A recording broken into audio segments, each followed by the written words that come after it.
አህዛብ ግን በምን ህግ ነው የተዋጀው? ሳይሆን ይኸውልህ ያንተን ብቻ ሳይሆን ባህሩም የጠየቀው ነገር አለ። ባህሩንም የጠየቀው ነገር አለ። በቃ አላወቀው። ዋናው ትምህርታችሁ እንዲሁ ነው። አላወቀው ምኑን? አህዛብ ከምን እርግማን ነው የተዋጀው እኮ ልነግርህ ነው። ሚዩት አድርገውና እኔውልህ ልነግርህ ነው። ሌላ ነገር እንዳታወራ። የአህዛብን ያንን በኮንፊደንስ ነግረህናል። ያንን በኮንፊደንስ ነግረህናል እኮ ያንተን መልሼ ኖ ያንን በኮንፊደንስ ነግረኛል። 100% ተጨባብቻለሁ። እንግዲያውስ ማታስወራኝ ከሆነ ደህና ደር። ለምንድን አካሄድ ርዕስ ሚስ እንዳታረግ። በቃ ፖለቲካ አሰራም ብልጥግና ምናምን ማለት አትችልም። ብልጥግና ማለት አትችልም። ያንተንም ጥያቄ ቆይ አይ ለምንድን ነው ማለት ጌታ ኢየሱስ ኦፊሻል ዲቤቱን ላቀራርብና ወደዚህ እንሄዳለን። ይሄን ትቀጥላለህ? ስሜታዊ ይሆናል። ምን ሆነ ነው? ይሄን ትቀጥላለህ ወይ እንዴ? እናንተ ቤት ከፍቶ እንደማውራት አይደለም። ይሄው ቀጥልበት። ርዕሱ ላይ እኔ አወራሃለሁ። ቆይ ተረጋጋ። ቀጥል፣ ተቀበል፣ ቀጥል። ይሄን ተረጋጋ። ቆይ አሌክስ ቀጥል። ሳሚ እሺ፣ ከኔ ጋራ በወርድ ኦፍ ፌዝ ዲቤት ገባለ። ርዕስ ላይ ሂድ። ሙለታን ማደንቀው ይኸውልህ፣ ሙለታን ማደንቀው ርዕስ ላይ ነው ሄደው። በቃ ርዕስ ላይ ትሄዳለህ። እሺ እንሂድሽ። ቀጥል። ምንድነው ፖይንት? ምንድነው ርዕሱ እኮ አሁን እኔ እናንተ ምን ላይ ነው ዲቤት ምን አደረገው? እንድናህል ከምን ሳብጀክቲቭ ጥያቄ ነው። እሺ አንተና እኔ መጀመሪያ ያለንን ድነት ላይ ያለንን የተለያየ አቋም መጀመሪያ ሲኖር ነው አይደል ወደ ዲቤት ሊያስገባን የሚችለው አይደለም። ለምን ገባ ወደ ላይ?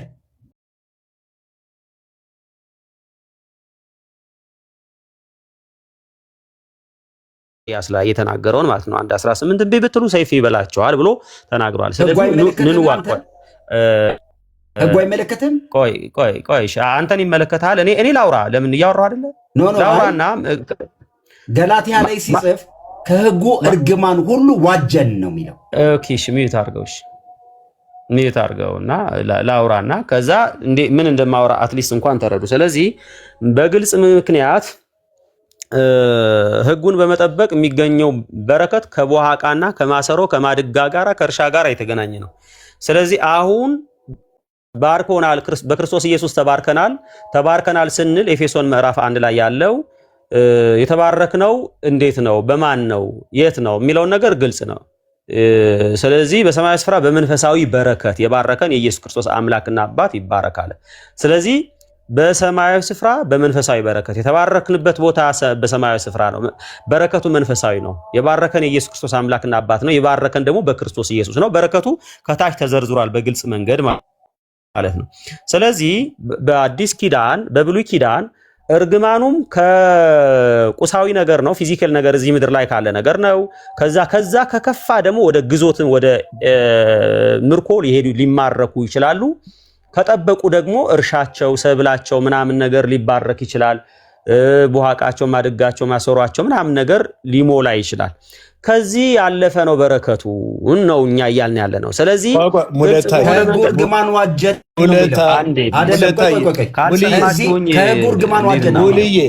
መስቀል ላይ ይሄ እርግማን አልተመታም አልተሻረም ነው የምትለው አንተ?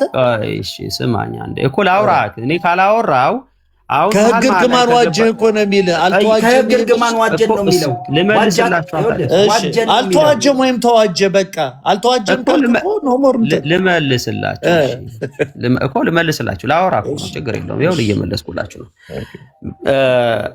እንግዲህ ገላትያ ላይ ሁልጊዜ በጣም በተደጋጋሚ የምንናገረው መጽሐፍ ቅዱስ ኮንቴክስት ማተር ያደርጋል ብለን ስናወራ ለገላትያ ሰዎች የጻፈውን ገላትያ ምዕራፍ 3 ነው እየጠቀሱ ያሉት ወገኖቻችን።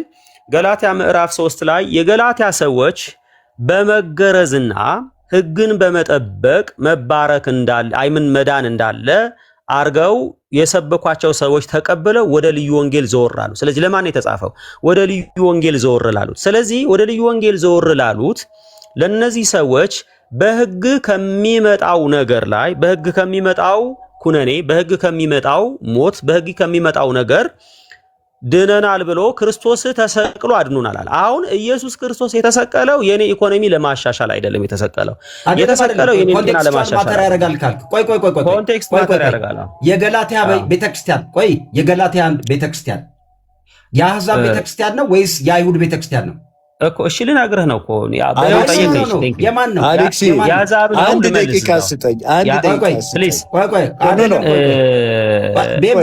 ሙለታዬ መሀል ላይ የገባችሁ ማወራውን ነገር ሰው ጋር እንዳይደርስ ለምን ቤት ክፈት እናውራ። እሱን ቤት ክፈት በደንብ ነው ማወራው።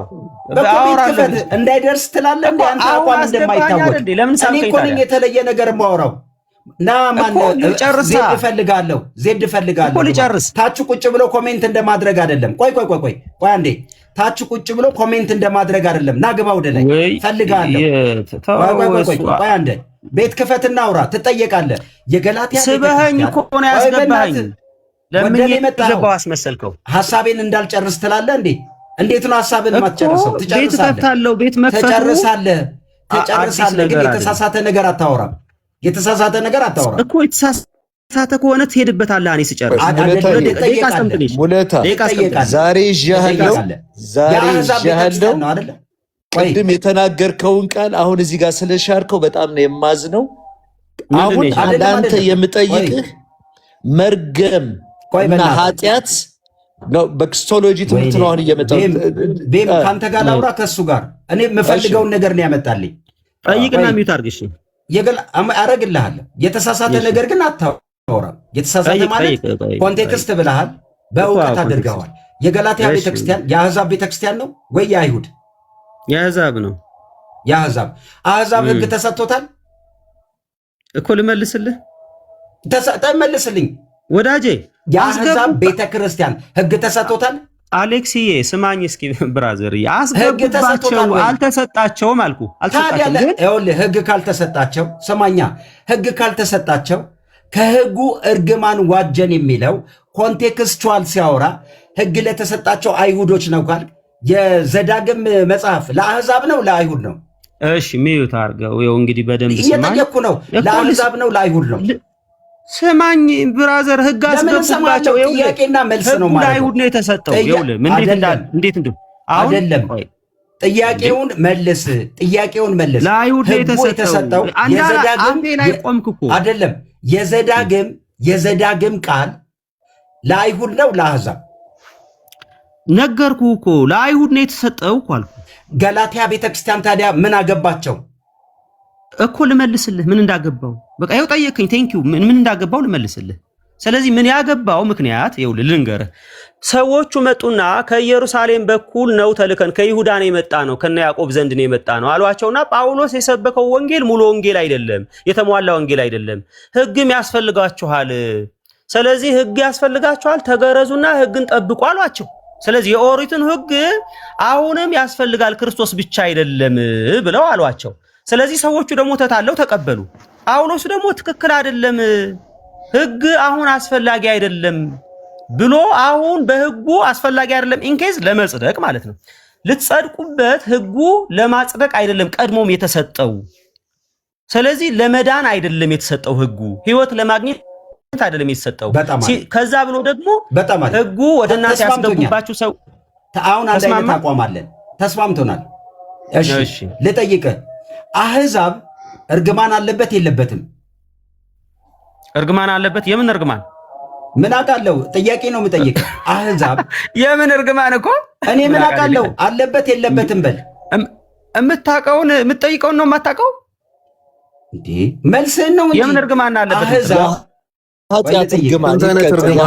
ስንት አይነት እርግማን ያውቃል? ይመልስ።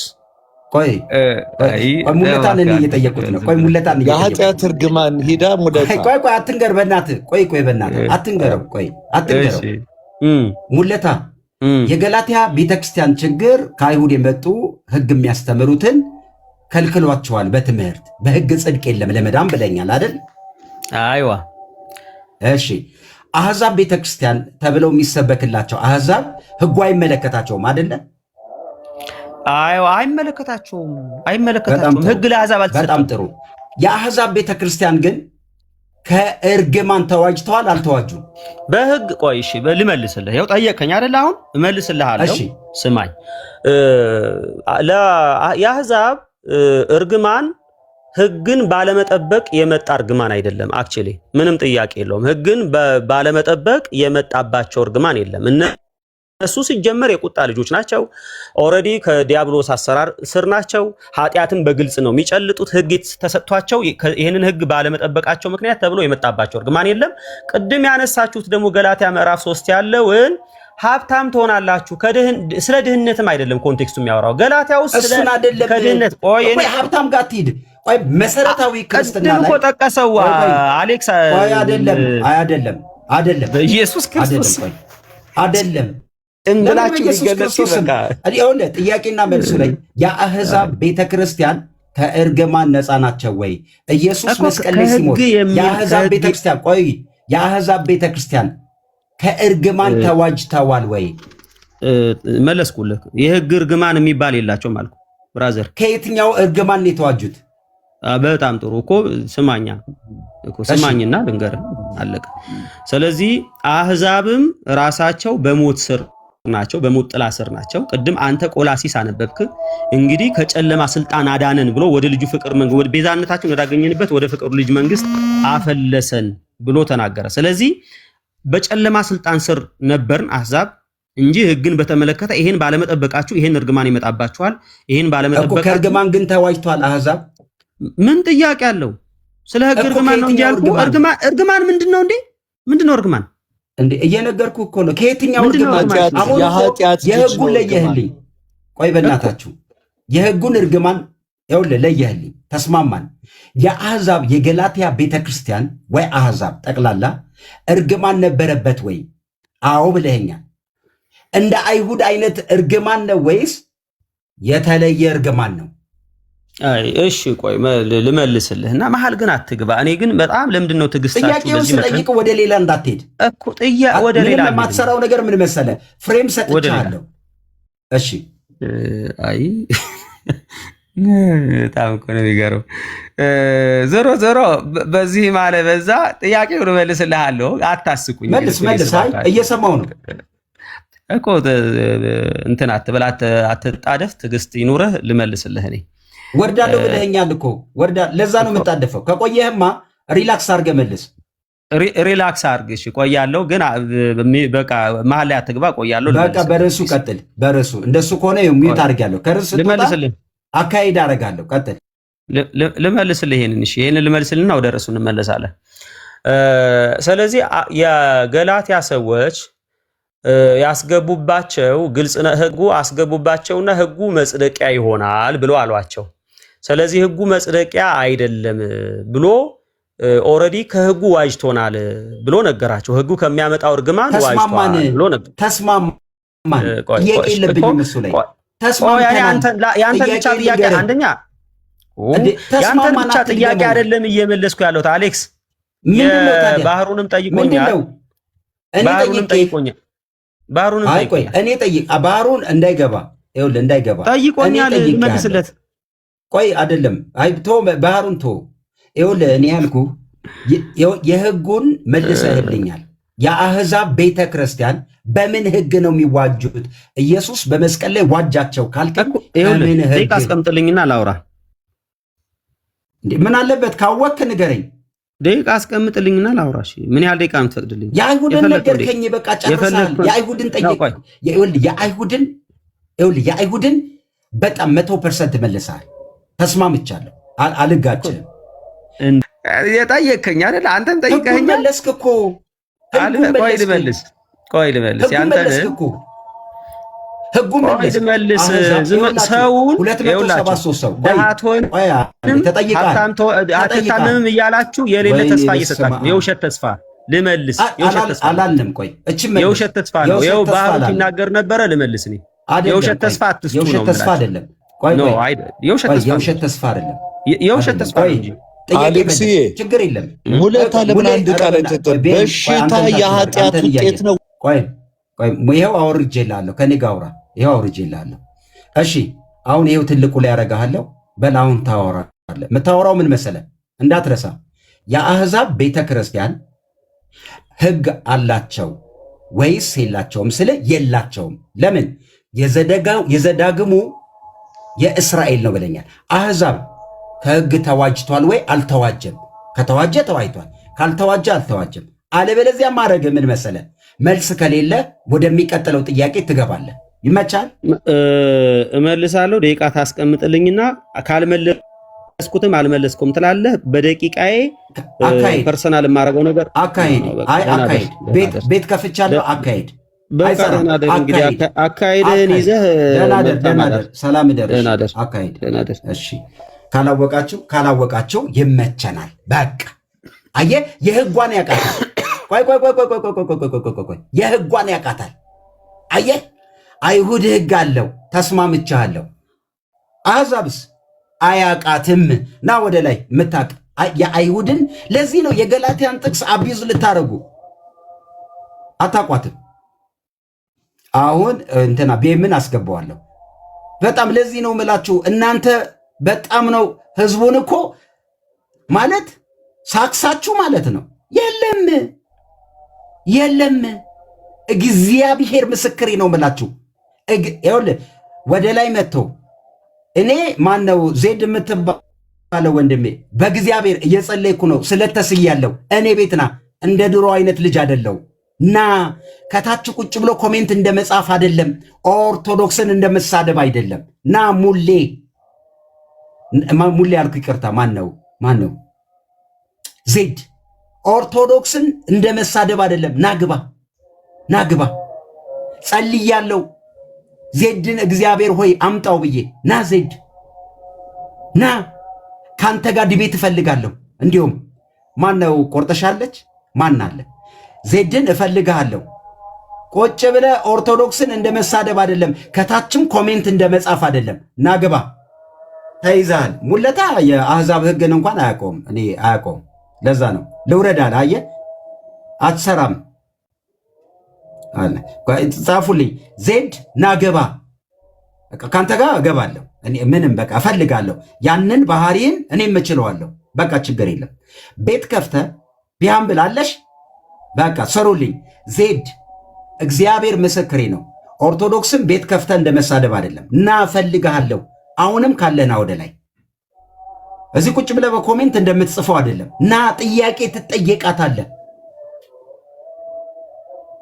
በቃ ዜድ እፈልግሃለሁ። ከዛ ውጪ ግን ከታች ኮሜንት የምትጽፉ ሰዎች እፈልጋችኋለሁ። ኮሜንት የምትጽፉ ሰዎች ይኸው መንፈሳዊ አባታችሁ ሙለታ ይኸው የአይሁድን ሕግ ያቃታል፣ የአሕዛብን አያቅም። ከስንት አይነት ሕግ እርግማን የተዋጀው አታቅም? ከስንት አይነት አታቅም? ዜድ መልስ መልስ እንዳሰጡ አደራ፣ መልስ እንዳሰጡ። የማያውቁትን ነገር ጠይቃችኋል። ይንተፋተፉ። ዳገት ላይ እንደወጣ መኪና ይንተፋተፍ። ና ይኸው ዜድ ይምጣ። ሰበርጅን ከአንተ ጋር ልዳረግ ቅድም ጀምሬያለሁ እኮ ማለት። እሺ አይ ቆይ አንዴ፣ ቆይ ሙለታን ከዛ ትገባለሽ። አንዴ እቺን ማስታወቂያ ልስራ። እንትን ምንድነው? ከታች ቁጭ ብሎ ኮሜንት እንደ መጻፍ አይደለም፣ ጊፍት እንደ መላክ አይደለም። ጊፍት እንደ መስጠት ይመስለዋል ብዙ ሰው አይደለም። እና እኔን የምትደግፍ ሰው ጊፍት ሰተኸኝ አይደለም እኔ የምነቃቃው። ትሩዝ ነው ነፃ የሚያወጣው። እና ሳሙኤል በላይነህ እና ገብተህ ትነጋገራለን። ብልጽግና ወንጌል አታውቁትም። እኔ እኮ የብልጽግና ወንጌልን የሚያቅሰው። እሺ እንትና ማን ነው? ካሎራው። እኔ የካሎራው ለውጥ በጣም ስለተመቸኝ እሺ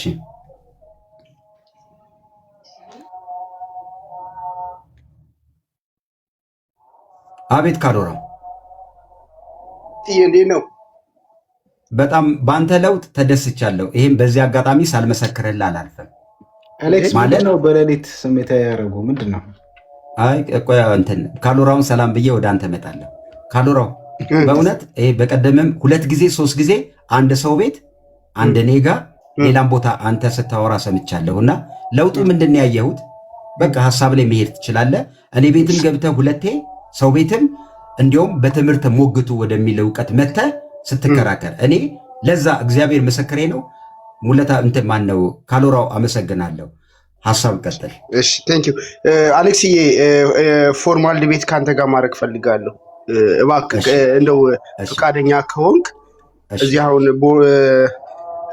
በፈለከው ጉዳይ ላይ መንፈስ ነው እንደዛ አታምንም ነካ። በፈለከው ጉዳይ ላይ ካንተ ጋር ዲቤት እንዳደረግ ፍቀድልኝ። እንደው ተለውጣል ካልከኝ ይህንን ብቻ ፍቀድልኝ፣ መድረኩን ብቻ። በጣም አሪፍ። መቼ እናድርገው? መቼ እናደርጋለን መሰለህ? እንትን ፎሎወርህ ስንት ነው? አይ መብቴ ነው አይደል? ይደብራል? አይደብረኝም። እሺ እንደዛም ከሆነ ችግር የለውም። ስንት ፎሎወር ቢሆን ነው ከኔ ጋር ዲቤት የምትገባው? በትንሹ ማለት ነው ከ10,000 በላይ መሆን አለብን። ለምን እውቀት ላይ አናወራም? አይደለም። እኔ አንዳንድ ሰዎችን በእውቀታቸው አንዳንዶችን በሚከተሏቸው ሰዎች አሁን እነሙለታ አሁን 4,000 ሰው ቢከተለኝም ሰሚ ያለ ሰው ነኝ አሁን ላይ። አይደለም ቆይ ለምን እንደዛ እንዳልኩ ልንገርህ። አይ 10 ነው ያልኩት። 10 ለሙለታ 10 ይበቃኛል። ምን እናርግ መሰለ? አሁን እነሳሚ አንድም ሰው ቢከተላቸው ፎሎ የሚያደርጓቸውን እኔ ከነሱ ጋር መነጋገር እችላለሁ ፈቃደኛ ከሆነ። አሁን ሙለታንም እንደዛ ነው። እንትና ዜድንም ቤት ይከፍታል ረጅም ጊዜ ችግር የለብኝ። ካሎራውን ግን ፎሎ የሚያደርጉ ሰዎች ከ10,000 መብለጥ አለባቸው። በእውቀት ባይዘዌ በእግዚአብሔር እውቀት እኮ ከማንም አላንስም። የእግዚአብሔር እውቀት አላልኩኝም እኔ አለ ብያለሁ። ግን ይሄንን ማሟላት አለብን። ኢንፎርማል ዲቤት እናርግሽ ካሎራው። እኔ አሁን ርዕስ ድነሃል ከምን ከምን የሚለው ላይ ትሄዳለህ። ድነሃል ወይ? ኧረ ይሄ እባክህ እኔ እኮ ተከታታይ ትምህርት ባስተምር ሰው ነኝ እኮ አለሽ። ጥያቄው ነው ጥያቄው። ከአንተ የተሻለ እውቀት አለ እንድኛለው እኮ አለ። ትሄዳለህ በዚህ ርዕስ? እኔ ጋር ዲቤት ግባ አልኩህ እኮ አሌክስ። ያንተ በዚህ ርዕስ ትሄዳለህ ወይ ካሎራው? ምንድን ነው ጭቅጭቁ? በዚህ ርዕስ አሁን ትሄዳለህ? እንደሙላ አሌክስ ሪስፔክት አድርገኝና ዲቤት እንደ ክርስቲያን ነው ስለማላይ አንተ ክርስቲያን አይደለህም። አታስወርደኝ። እጅን ተው እጅ። ኧረ በስመ አብ ደግሞ ይሄ ደህና ነገር እንደ ምን አይነቶች ናቸው? ሐሳብ ይኸው ደህናሃል፣ ሂድ ዲቤት እፈልጋለሁ አልክ። ይኸው ግባ። ደህናሃል። ደህንነትን ካልመለሰ ሰውዬ ጋር እንዴት ነው ዲቤት መገባው? ደህናሃል ከምን ከበሽታ ከሞት ከድህነት ከእርግማን ከዚህ ዓለም ከራስህ ካለማወቅህ ከስንት ነገር ነው የምትድነው። ይሄን ሳታውቅ ርዕስ እንኳን የሚመጣው በእውነት የዘመኑ ጴንጤ ደግሞ የነጩ ዙፋን ላይ ቁጭ ብለው መምጣት ጀመሩ። በጣም ድፍረት እኮ ነው። በጣም እዚህ አይሰራም። እኔ አልዳንክ ብሎ መናገር በጣም ነውር እኮ ነው። የነውር ሁለተኛም ደግሞ ክርስትና ውድድር አይደለም። እንትና ከአንተ በልጣለሁ ምናምን የሚያስብል አይደለም። እኔ ውድድር ውስጥ አልገባውም። ለዲቤት እኔ ለዲቤት አይደለም። እኔ ለዲቤት ክራይቴሪያ አስቀምጫለሁ። ሀብትሽ ለዲቤት ማፊ ግሬስ አንተን ስንት ጊዜ አውርተን ምንም ከአንተ ጋር አትላክ በእናትህ። እኔ መቀበላ ካሎራውን ፓስተር አንተን አይደለም ልጁ ሲያወራ ከአንተ የተሻለ አውቃለሁ ስላለ አይባልም። ችግር የለም ከተባለም ችግር የለም። ይኸው ማነው ካሎራው? ይኸው ካሎራው ተመሳሳይ እውቀት አይደለም። ሀብትሽ ኧረ በእናታችሁ እንዴ! እና ይኸው አሁን ይኸው እንትና ካሎራው ከታች አለ። ግባ። ድነሃል ከምን መልስ ና ግባ። ወንድነ እናት ወልደሃለች አንተን። እኔ አንተ እውቀት አለ አከብራለሁ። ግባ። እንዴት አመሸ ሳምዬ? እንዴት አመሸ? ደህና ነህ? እንዴት ነህ? ትንሽ ስሜታዊ ሆነሃል። አይ ፈልጌው ነው ነው። እሺ አይ እኔ እንኳን ባትሆን ብዬ ነው ማነሳው። ምንድን ነው እየተያያችሁ ያላችሁት? ድነሃል ከምን ድነሃል ከምን ይመቻል። ምንድን ነው ሰሞኑን እየተወራ ያለው? እንግዲህ በርዕስ መሄድ ትችላለህ። ርዕሱ ላይ መሄድ ትችላለህ። ቆይ እንጂ እንዲህ አሌክስ አናግረኝ እንጂ። አልቆምም። አካሄድ ምንድን ነው አካሄድ? ርዕስ ላይ መሄድ ትችላለህ። ኧረ አሌክስ እኔ በምንም ርዕስ ከአንተ ጋር ማውራት አይከብደኝም፣ ግን ደግሞ ትሄዳለህ። ከአንተ ጋራ ማውራት ስለምፈልግ ነው። እኔም ኦፊሻል ዲቤት ልጠራ ስለምፈልግ ነው። ይኸው ቀጥላ። በዚህ ትሄዳለህ እኮ። እሺ ኦፊሻል ዲቤት ትቀበለኛለህ? ይኸው በዚህ ትቀጥላለህ። ይሄን ማለት ይኸውልህ ስናወራ ከታች ስለነበር ና ሳሙኤል ምናምን እያልክ ነበር ነበር። ታዲያ ና ወደ ላይ ከታች ሆነ ርዕስ እያየ ስትጽፍ ስለነበረ እኮ ምን ነበር እያወራችሁ ያላችሁት ነው ብዬ የጻፍኩት። ድነሃል ወይ አንተ ኦርቶዶክስን ድናችኋል ትል የለ እንዴ እኮ። ከኦርቶዶክስ ጋራ ነገረ ድነት ላይ ያለን ልዩነት አለ። እኔ እናንተም አንድ ሃይማኖት ላይ አይደለንም። በቃ እኮ ምንድነው ነገረ ድነት ላይ ያለ ልዩነት ምንድነው? ለምሳሌ በቃ አሁን እየጠየቅኩ ነው። ድነሃል ወይ? አውድኛ እንደ ካልወራው ክርስቲያን አይደለም ብለህ ውረድ። እንዲህ ክርስቲያን አይደለም ብለህ ውረድ። እኔ አልልም አሌክስ። እንዴ ምን ሆናል? ተረጋጋ። ታዲያ ደናደራ ታዲያ ምንድን ነው ታዲያ? አንድ ሳትሆን ነው እንዴ? እኔ እንደሱ አይደለም። እዚህ የምትመጡ ሰዎች ርዕስ ታያለህ፣ ትገባለህ። ኦርቶዶክስ ድናል ስትል እኔን ጠይቀኝ፣ እኔ ሞግታለሁ። ድናሃል አንተ? ካልዳንክሳ አልዳንክም። ከምንድን ነው ያልዳንከው? መዳን ከብዙ ነው። ኦርቶዶክስን ቤት ከፍቶ እንደመሳደብ ይመስለዋል እንዴ? ና ግባ። አዎ እንደ ክርስቲያን አታየኝም አይደል? ና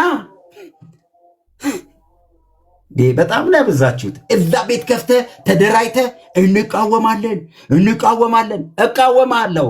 አልዳንክም። አንተ ገና አልዳንክም ብዬ ነው ማምነው።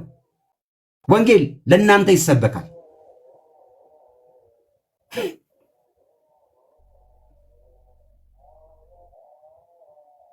ኧረ በእናትህ አንተ አሁን ከኔ ጋር ምን ብለህ ነው ወንድም ኃይሌ ምሕረት የበዛለት ምን ብለህ ነው እዛ ሰው ቤት ከታቾኜ ትከተክተኛለህ? እዚህ መተህ ምን ልታደርግ ነው ወንድም ኃይሌ? ትገርሙኝ። ምንድን ነው ምን ፈልገህ ነው? አልቀበለውም። ከድሮ ጀምሮ አውቀዋለሁ። ሰላም ይብዛልህ። እኔ ለሐሜተኛ ቤት የለኝም። እውቀት ይዞ ገብቶ የሚሟገት አደንቅሃለሁ። እኔ አልተለጠፍኩም። ኦርቶዶክስ ቤት ከፍታችሁ ትከራከረው የለ እንዴ? ኦርቶዶክስን አልዳንም ስትል ርዕስ ይዛል። ይኸው ድናል ብዬ ጴንጤ ጠይቀሃለሁ። ወንድም አይለ አትላከው። እሺ አልቀበልም። እኔ እንደዚህ ከካሉራው ጋር ከሳሚ ጋር ከሙለታ ጋር ከዜድ ጋር ወንድም አይለ ረግድ የለም አትላካልኩ እኮ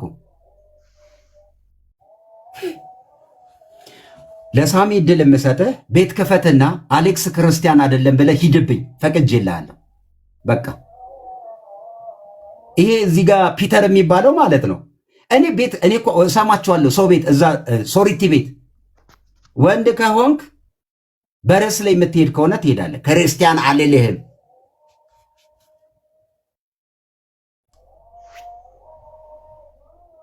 ቤት ስራ ይኸውልህ ሶሪቲ ቤት ሄደ ውቀጥ፣ መብት አለ። ሶሪቲ ቤት ከፍተህ ውቀጥ። አንተን ቤት ክፈትና ውቀጥ። ካሎራው ቤት ተሰባስባችሁ በሉ። አሁን ዳኒ እኮ አቋም ያዘ እኮ። ወይኔ ኃይሌ ግባልክ ከኔ ጋር ዲቤት። ኧረ ከአንተ ጋር አላረገውም። ኧረ እኔ አላረገውም። እግዚአብሔርስ ሰውስ ምን ይላል? አናከብርም እንዴ ሰው? ኧረ እግዚአብሔርን ፍሩ። ስትጠይቁ እንኳን እግዚአብሔርን ፍሩ። ካሎራው እንኳን እንደው እቀበለዋለሁ። በእውነት ጥሩ ነው። ሳሚ ጥሩ ነው። ሙለታ ጥሩ ነው። ርዕስ ጠብቆ የሚያወራ ሰው ጋር ሄዳለሁ እንዴ? እናንተ ኧረ እግዚአብሔርን ፍሩ። እዚህ ግን አንድ ባልሆናችሁበት ትምህርት ላይ ሰው ለማውገዝ ቤት ከፍታችሁ በማታውቁት ጉዳይ ላይ ሐሳብ እንዳሰጡ። ብልጽግና ምን እንደሆነ እኮ አታውቁም። ምንድን ነው ብልጽግና? ማኪና ቅድም አላያችሁ? አሌክስ መኪና አለ እና መኪና ነው እንዴ ብልጽግና ለአንተ? እኔ አሌክስ መኪና አለ። ቅድም ቤም አይተዋል ኮሜንቱም። እኔ አሌክስ መኪና አለ። አሌክስዬ እኔ ነኝ አይደለም። አሌክስ መኪና አለ እና መኪና ነው መንዳት ብልጽግና? መኪና ሚስት መኪና አላት እና መኪና እሷ ስለነዳች ነው ብልጽግና? የተሳሳተውን የብልጽግና ትምህርቶቻችሁን በእግዚአብሔር ቃል አጸደዋለሁ። መኪና ይመስላል። እኔ እኮ አገር አሁን እንትና ማን ነው ካሎራው ከኢትዮጵያ ውጭ ነው ያለው። ካሎራው ለምንድን ነው በለው? ለገንዘብ።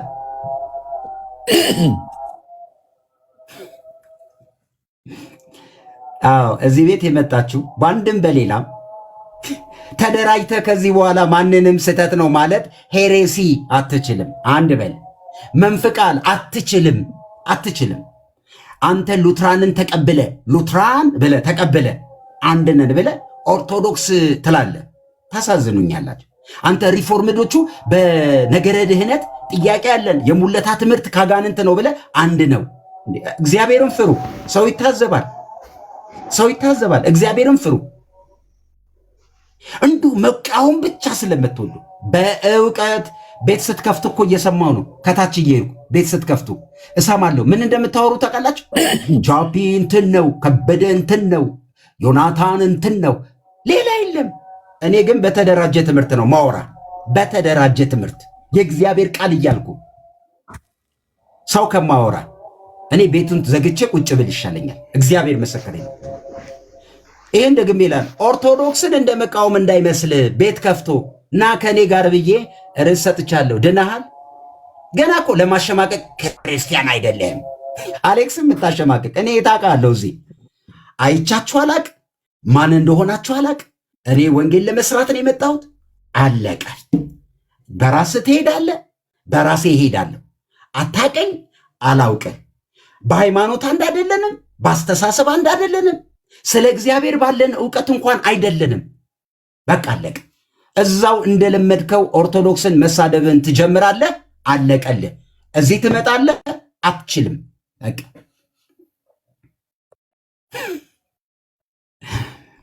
እና ካሎራው ከኢትዮጵያ ውጭ ለገንዘብ ሄደ። እግዚአብሔርን ፍራ። እግዚአብሔር አይባርክም። ምልት ለመባረክ አይደል እንዲ ሀገር የምንቀይረው ቤት የምንገዛው እግዚአብሔር ባረከኝ ብለን አይደል እንዴ?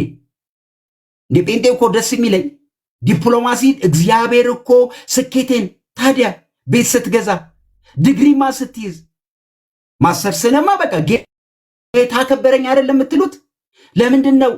ለምንድን ነው የእግዚአብሔር ቃል ለመሰላችሁ? የሚበልጣችሁን ሰው ሁል ጊዜ አትወዱም። ይሄ ወንጌል አማኝ አካባቢ አትወዱም። በቃ የሚበልጣችሁን ሰው ገላችሁት ነው የምትሄዱት። እሺ ዜድ ልኳል፣ ላስገባው። ዜድ ልካል። ዜድ ነው አይደለም? ምንድን ነው የሚለው? አይ ዜድ የላከ መስሎኝ ሌላ ሰው ነው። ይቅርታ፣ ደስ ብሎኝ ነበረ። ዜድ የላከ መስሎኝ ነው። ይቅር በሉ፣ ላስገባው። አዎ ይሄው ልኳል። እሺ ዜድ። ኧረ እኔው ነኝ። ይሰማል? ማነህ? እኔ ዜድ እባላለሁ። ዜድ እንዴት ነህ? አለው ስራ ላይ ስለሆንኩኝ ነበር እየሰማሁ። ጥሪ አቅርበሃል መሰለኝ አይደል? አዎ። ጥሪህን መቼ ነው የምትፈልገው?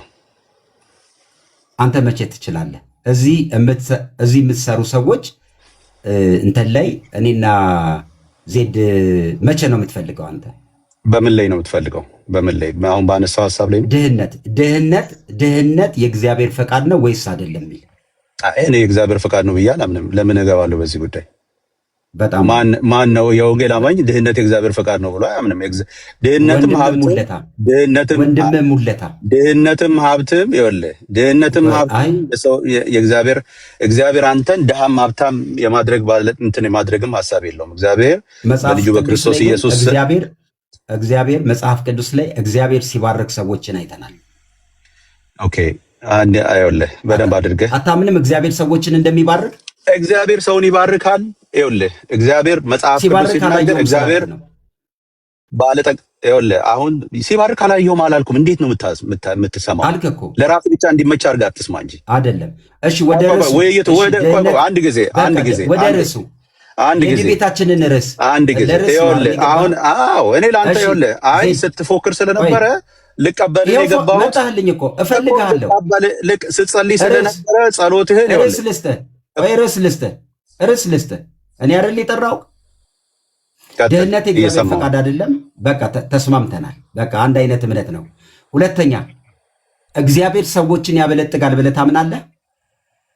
እኔ በፕሮግራሙ ላይ ነው የማወራው። አንተ ቅድም ስታወራ የነበረውን ከታችኝ እየሰማው ነው። በጣም ትልቅ ስህተት ትልቅ ስህተት ስውት ሆናል በዚህ ጉዳይ ብዬ ነው ማምነው። ችግር የለም በሁሉም ስውት ነህ፣ ግን በዚህ ላይ የባሰ ስተሃል ብዬ አምናለሁ። ችግር የለም። ቆይ ምን እንደሆነ ታውቃለህ? አንተ ነህ ስውት የምትለው። አዎ በምን መሰለህ የምቀበለው? ቆይ ስማኛ፣ ሁለተኛ እየሰጠውክ እኮ ነው፣ ዲቤቱን እየሰጠውክ ነው። ቆይ ቅድም አሁን እኔን እንግባ ባልከኝ ሀሳብ ለምን ቀየርከው? አትቀይረው። በየትኛው ነው አንተ መግባት የምትፈልገው? አንተ ምረጥ እኮ እንግባ ያልከው አይደለም። ይኸውልህ እንግባ ያልከው በምን ትገባለህ? ይኸው ሰጠው። በምን ትፈልጋለህ? መርገም ብለህ እንትናንም ያስወጣኸው ሙሌንም ያስወጣኸው። ቆይ በዚህ ርዕስ ትገባለህ እኮ። ቆይ ተረጋጋ፣ አንድ ጊዜ በቃ ጨረስክ እኮ። በመርገም ትገባለህ። መርገም የማን ብዬ ልግባ? ታዲያ በምንድን ነው የምትገባው አንተ? የማን ነው ብዬ ልግባ ነው የምልህ። አንተ የማን ነው የምትለው? መርገም የምን ውጤት ነው ብለህ ታምናለህ አንተ? ቆይ አንዴ ከአንተ ጋር ሳይሆን ከዋና ፓስተር ጋር ኖ አንተ እኮ ተቀባበላችሁት። አሌክስን ተቀባበላችሁት። መርገም የምን ውጤት ነው? አጠር ያለ ጥያቄው አትፈላሰፍ። በቃ ግባና መርገም የምን ውጤት ነው? ከፓስተሩ ጋር በሌላ ውይይት እናወራለን ከፈለግ። እኔ እናንተ እናወራ በዚህ ጉዳይ ቢኤም ጋር አይደለም። አታወሩም። አሁን ማለት ነው ከአንተ ጋር ከፈለክ ከአንተ ጋር ሌላ እንትን ደግሞ እንይዛለን። ከአንተ ጋር ላውራ ቢኤም በዚህ አሁን ነው የምልህ። አውርድልህ። ቆይ ሌሎች ሰዎችን ላውርድና ከአንተ ጋር ላውራ። ይሄው ከአንተ ጋር ምክንያቱም ሌላ ሰውም እንዳይገባ። እሺ ይሄው ሁሉም ሰው አውርጃለሁ። ዜድ አንተ እርግማን በሚለው ርዕስ ዲቤት መግባት ትፈልጋለህ? አዎ እኔ በምን መግባት መቼ እንግባ መሰለህ? ከአንተ ጋር በምን መግባት ፈልጋለሁ መሰለህ? ከዚሁ ጋር የተያያዘ ይኸውልህ፣ ከዚሁ ጋር የተያያዘ ስለ የብልጥግና ወንጌል በሚለው ላይ መግባት ፈልጋለሁ። ትገባለህ? በእርግማን ላይ ትሄዳለህ? የብልጥግና ወንጌል ከዚሁ ጋር የተያያዘ ነው። የብልጥግና ወንጌል በሚለው ጋር እንግባ። ትገባለህ ከኔ ጋር? በቃ ቆንጆ። በኮሆስት ነው የምንገባው እኔ እናንተ በደስታ። በጣም ቆንጆ። ስለዚህ ምን እናድርግ መሰለህ? እሺ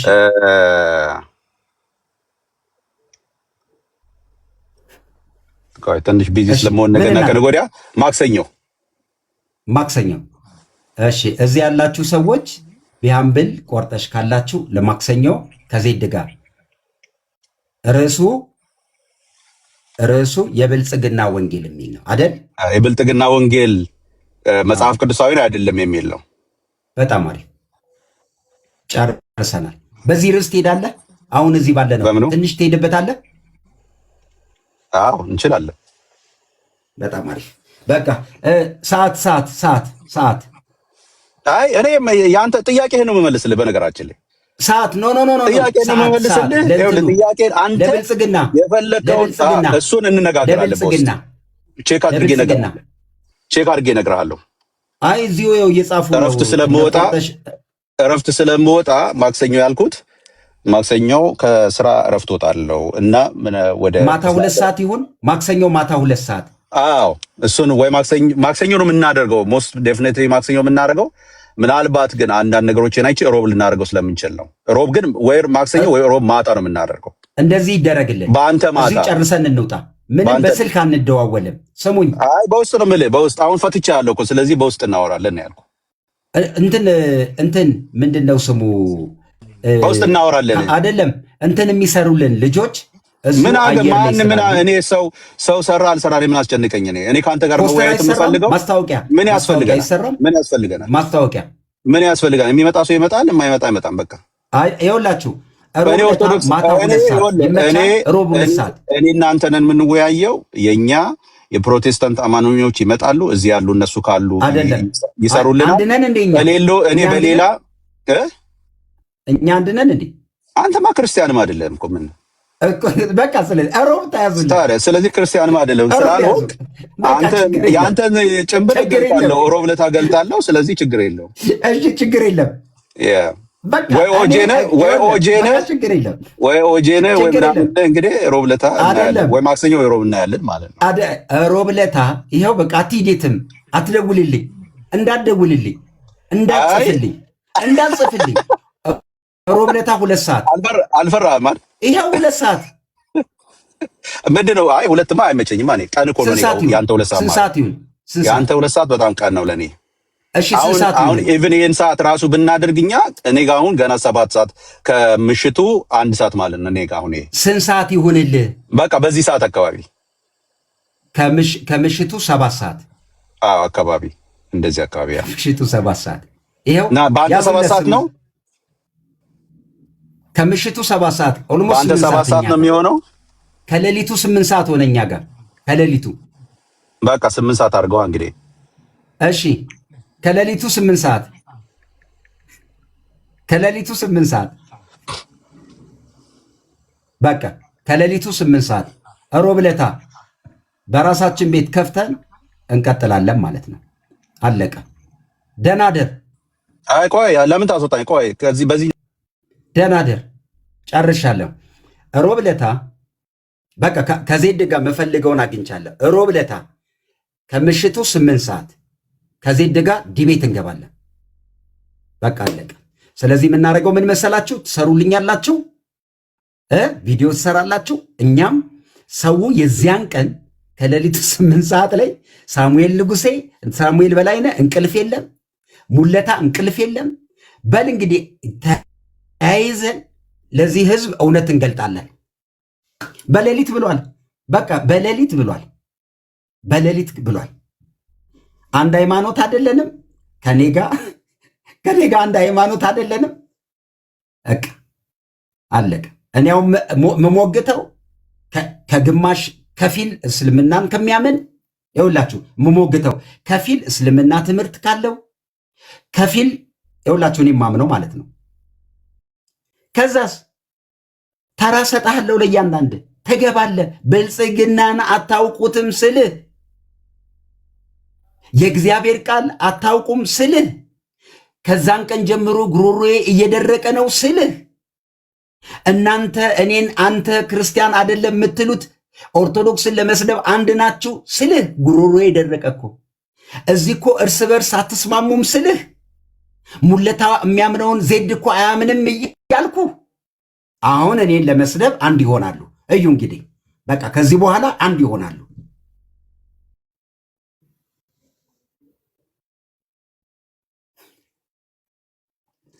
ሚኪ ፕሮፌት ሚኪ ከአንተ ጋር ዲቤት አልገባም።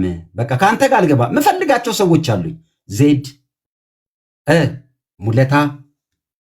ሙለታ ያው እንግዲህ ፈስሯል። የሚያውቀውም ፈስሮ ወጥቷል። አሁንም ሲፈስር ነበር። በቃ ጨርሻለሁ ከሙለታ ጋር። ከዛ በሌላ ርዕስ ነው። እኔ ሞዴሬተር የለኝም። አንድ ሞዴሬተር የለኝም። እኔ በሞዴሬተር በጣም እንትን አይደለሁም። ሞዴሬተር የለኝም። ምክንያቱም አንዳንዱ የማይፈልገውን ሰው ስለሚቦልግ። ስለዚህ የተሰራ ፖስተር ሲኖር እንሰቅላለን። ከወንድሜ ቀጥሎ ደግሞ ከሳሚ በላይ ነጋ እገባለሁ። በቃ ይሄን ነው እንትን ፕሮፌት ሚኪ እንትና ማነው ካሎራው ቤተሰብ ናችሁ ከኔ ጋር። እኔ ለእናንተ የሚጨክንም ልብ የለኝም። እኔ በእውነት ቤተሰብ ናችሁ። በቃ ደህና ደሩ። እሺ፣ በጣም አመሰግናለሁ። እስከዛ ቤቱን ኮፒ ሊንክና ፎሎ ማድረግ እንዳትረሱ። ሁላችሁንም ወዳቸዋለሁ። እንደ ሀገር ይኸውላችሁ፣ እንደ ሀገር ከኢትዮጵያ አሜሪካ ሄደ ይኸውላችሁ፣ ከኢትዮጵያ አሜሪካ ሄደ እንደ ሀገር ወጥረ እየሰራ እግዚአብሔር ባረከኝ እያልክ እንደ ሀገር ከኢትዮጵያ ወጥተ አፍሪካ ሀገር ሄደ ሳውዝ አፍሪካ እየሰራ እግዚአብሔር ባርከኝ ብለ እንደ ሀገር አውሮፓ ሄደ እግዚአብሔር ባረከኝ ብለ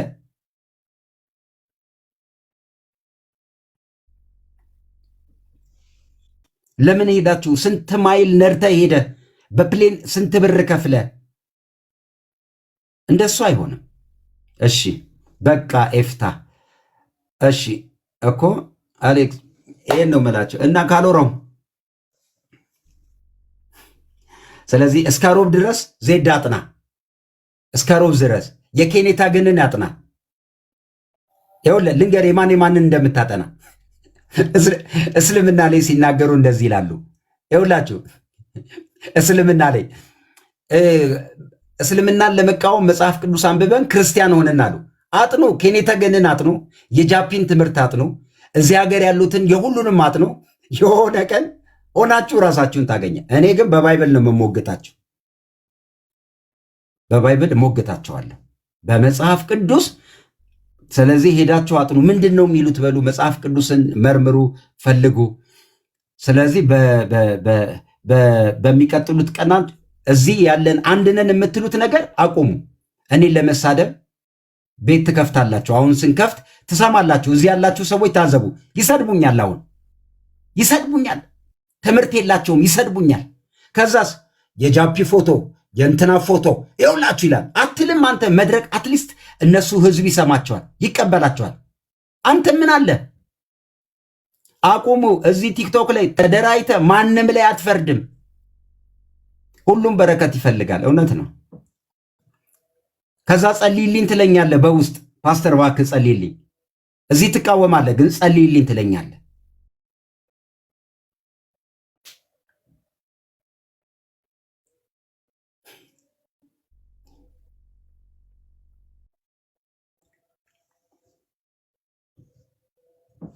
እና እሺ እንደዛ እናደርጋለን። ሁላችሁንም ቴንኪው። ለማንኛውም የነበረው ነገር እንግዲህ ወደ ትምህርት፣ ወደ ዲቤት፣ ወደ መከራከር መጥቷል። ገብተህ ግን ስህተት ነው የምትል ከሆነ ግድንግድ ስህተት ነህ አንተ። ስህተት ብቻ አይደለም ግድንግድ፣ ከባድ ሃይማኖት ሆነ ማለት ነው። ጎበዝ ከሆንክ እንደዚህ ነው። ቤት እየከፈታችሁ ስህተት ነው ሰው ነቅቶብሃል፣ ምንም እውቀት የለህም እንዳትል፣ ሰው ቤት ከፍተህ እንዳትል። በቃ የሚከፈቱ ቤቶች ይታወቃሉ ስትሉት ይታወቃል። ትምህርት አስተምር እስቲ ከነገ ጀምሮ አትሊስት የምታምነውን ካጋንንት የሆነውን ብልጽግና ካጋንንት ነው እያላችሁ ቀጥሉ። ለሰው አጋንንት አከፋፍሉ። አይላቭ ብልጽግና፣ አይላቭ ብልጽግና። እውነት ነው። አይላቭ ጤንነት። በክርስቶስ ያለውን ስራ አምናለሁ። በክርስቶስ በተሰራው ስራ አምናለሁ። እግዚአብሔር በክርስቶስ በኩል ሁሉን ጨርሶ ሰጥቶኛል። ይኸውላችሁ አንድ ጥቅስ ልስጣችሁ። እንደዚህ ይላል። እግዚአብሔር ምስክሬ ነው። ምን ሮሜ ላይ ጳውሎስ ሲናገር ክርስቶስን ከሰጠን ሌላውን ነገርማ እንዴት አብልጦ አይሰጠንም ይላል። አንተ የዘላለም ሕይወት አግኝቼ መኪና ይደንቀሃል፣ ቤት ይደንቀሃል፣ እግዚአብሔር የዘላለምን ሕይወት ሰጥቷል ብለህ። ስለዚህ ከእውቀት ጋር እንገናኝ፣ ከሐሜት ጋር ቤት ክፈቱ። ስሟቸውን አሁን ይከፍታሉ፣ ይሳደባሉ። በቃ ደህና ደሩ። ካሎራው በውስጥ እደውልልሃለሁ። ካሎራው ቤተሰብ ነህ አንተ። በእውነት ደህና ደሩ። ሁላችሁንም አመሰግናለሁ። ከዜድ ጋር ግን ሮብ አለን። ሮብ ጽፏል። ቅድም ካላስገባኸኝ አልገባም ብሏል። ሚኪ ቤተሰብ ነህ። በውስጥ እደውልልሃለሁ። እዴ ፓፓንማ አላስገባው። እስቲ በብልጽግና እስቲ ይኸውልህ ብልጽግና የእግዚአብሔር ቃል ሲናገር ምን ይላል መሰላችሁ? በአመድ ፈንታ የክብርን አክሊል ይላል፣ ኃጢአተኛውን በሚያጸድቅ በእግዚአብሔር። ይኸውላችሁ እግዚአብሔር በክርስቶስ ኢየሱስ አብ ቀኝ ያስቀመጠን፣ አምላኬም እንደ ባለጠግነቱ መጠን በክብር በክርስቶስ ኢየሱስ የሚያስፈልጋችሁን ይሞላባችኋል። እረ ስትቃወሙ እንኳን በእውቀት አድርጉ፣ እግዚአብሔር አይባርክም። እናንተ ብር ቢኖር እኮ ለድሃ ይኸውላችሁ ሐዋርያ ሥራ በመካከላቸው ድሃ አልነበረም። ሐዋርያው ጳውሎስንና ሲልኩ ምን እንዳደረጉ ታውቃል? ድሆችን ቸል እንዳይሉ። ብር ሳይኖር እንዴት ድሃ ታስባለህ? ቤተ ክርስቲያን ድሃ እንዴት ትሆናለች? ሰው እኮ ብልጽግና ምንድን ነው? መንፈሳዊ ብልጽግና ዮሐንስ ምን አለ? በነፍስ እንድትበለጽግ በነገር ሁሉ እንዲሳካልህ። እኔን ስለጠላ እውነት ትቃወማለህ? እኔን ጠልተ እንዴት ይሆናል? ደግሞ እኮ የመናፍስት አይነት አይለዩም። ድሃ የሚያደርግ አጋንንት እንዳለ ታውቃላችሁ? ድሃ የሚያደርግ መጽሐፍ ቅዱስ ጨካኝ መልአክ ይላክብሃል ይላል። እላይ ላይ ተሟርታለህ፣ ድሃ ነኝ እኔ። መናፍስት ዘው ብሎ ይገባል። ከዛ ፖቨርቲ ማለት እየነዳ ሱሳይድ ልታረግ ትችላለህ። ክርስትና ምንድን ነው ብለህ ሕይወትህን እግዚአብሔር በክርስቶስ ባርኮታል። በረከትን ግን እንተረጉማለን። ሰላምን በገንዘብ አታገኝም። የዘላለምን ሕይወት በገንዘብ አታገኙም።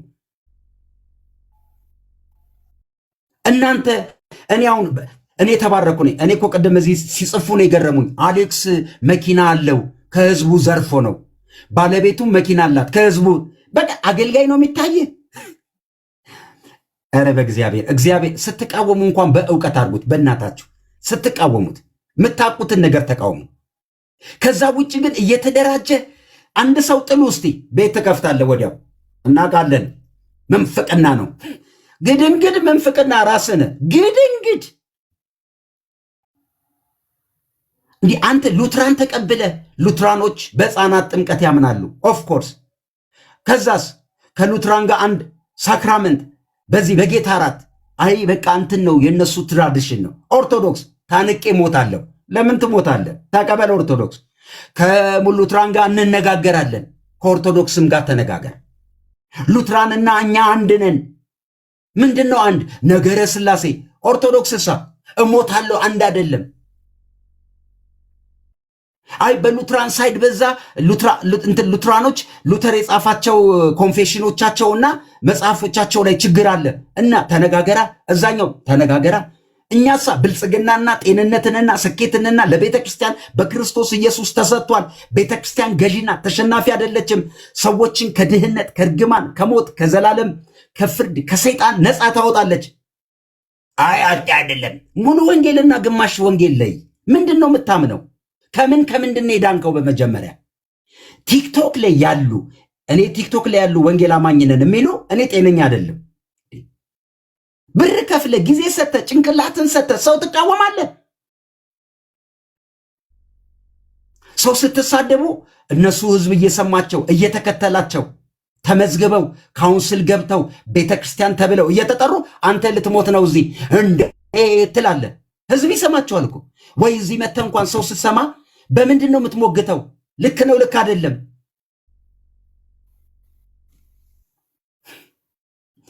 ወይኔ አሌክስ፣ ኧረ እኔ በረጅም ዓመት ሆኖኛል እኔ ክርስትና ላይ እግዚአብሔር። እኔ እኮ የድሮ ክርስቲያን የማውቀው እግዚአብሔር ምስክሬ ነው። የሚያምነውን ይናገራል። በጌታ ሰላም በቃ ይሳደ። እነዚህ ስሟውን ቤት ከፍተው ብለጥ እስቲ ትንሽ ሰው ይስማ፣ እስቲ ብለጥ ትንሽ ሰው ይስማ። ሊገሉ ይችላሉ። ቅድም ዶክተር ዳኒ እየሰማው ሙለታ ቤት ዶክተር ዳኒ እየሰማው በጆሬ እየሰማው አይ እኔ እንደዚህ ነው መጽሐፋቸው እንደዚህ ነው ሲል አወገዙት። መንፍቅና ጓደኛቸው እኮ ነው። እስቲ የተለየ ነገር ከመካከላቸው አውራ፣ ያወግዘዋል። ይሄ ምን አይነት ጥቃት ነው? ስርዓት ያዙ። የሚሰሩ ልጆችን አበረታቱ። ስተው ከሆነ በሚሻል እውቀት ሞግቱ።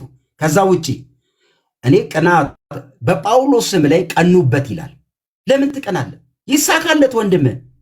ቤተ ክርስቲያን እኮ ይኸውላችሁ ኤፌሶን መጽሐፍ ምዕራፍ 1 ክርስቶስን ከሙታን ሲያስነሳው ከኃይልና ከስልጣናት ከአለቅነትና ከጌትነትም በላይ እንዲሆን በሰማያዊም ስፍራ በቀኙ ሲያስቀምጠው ሁሉም ካረጋገጠ በኋላ ለቤተ ክርስቲያን ሰጠው።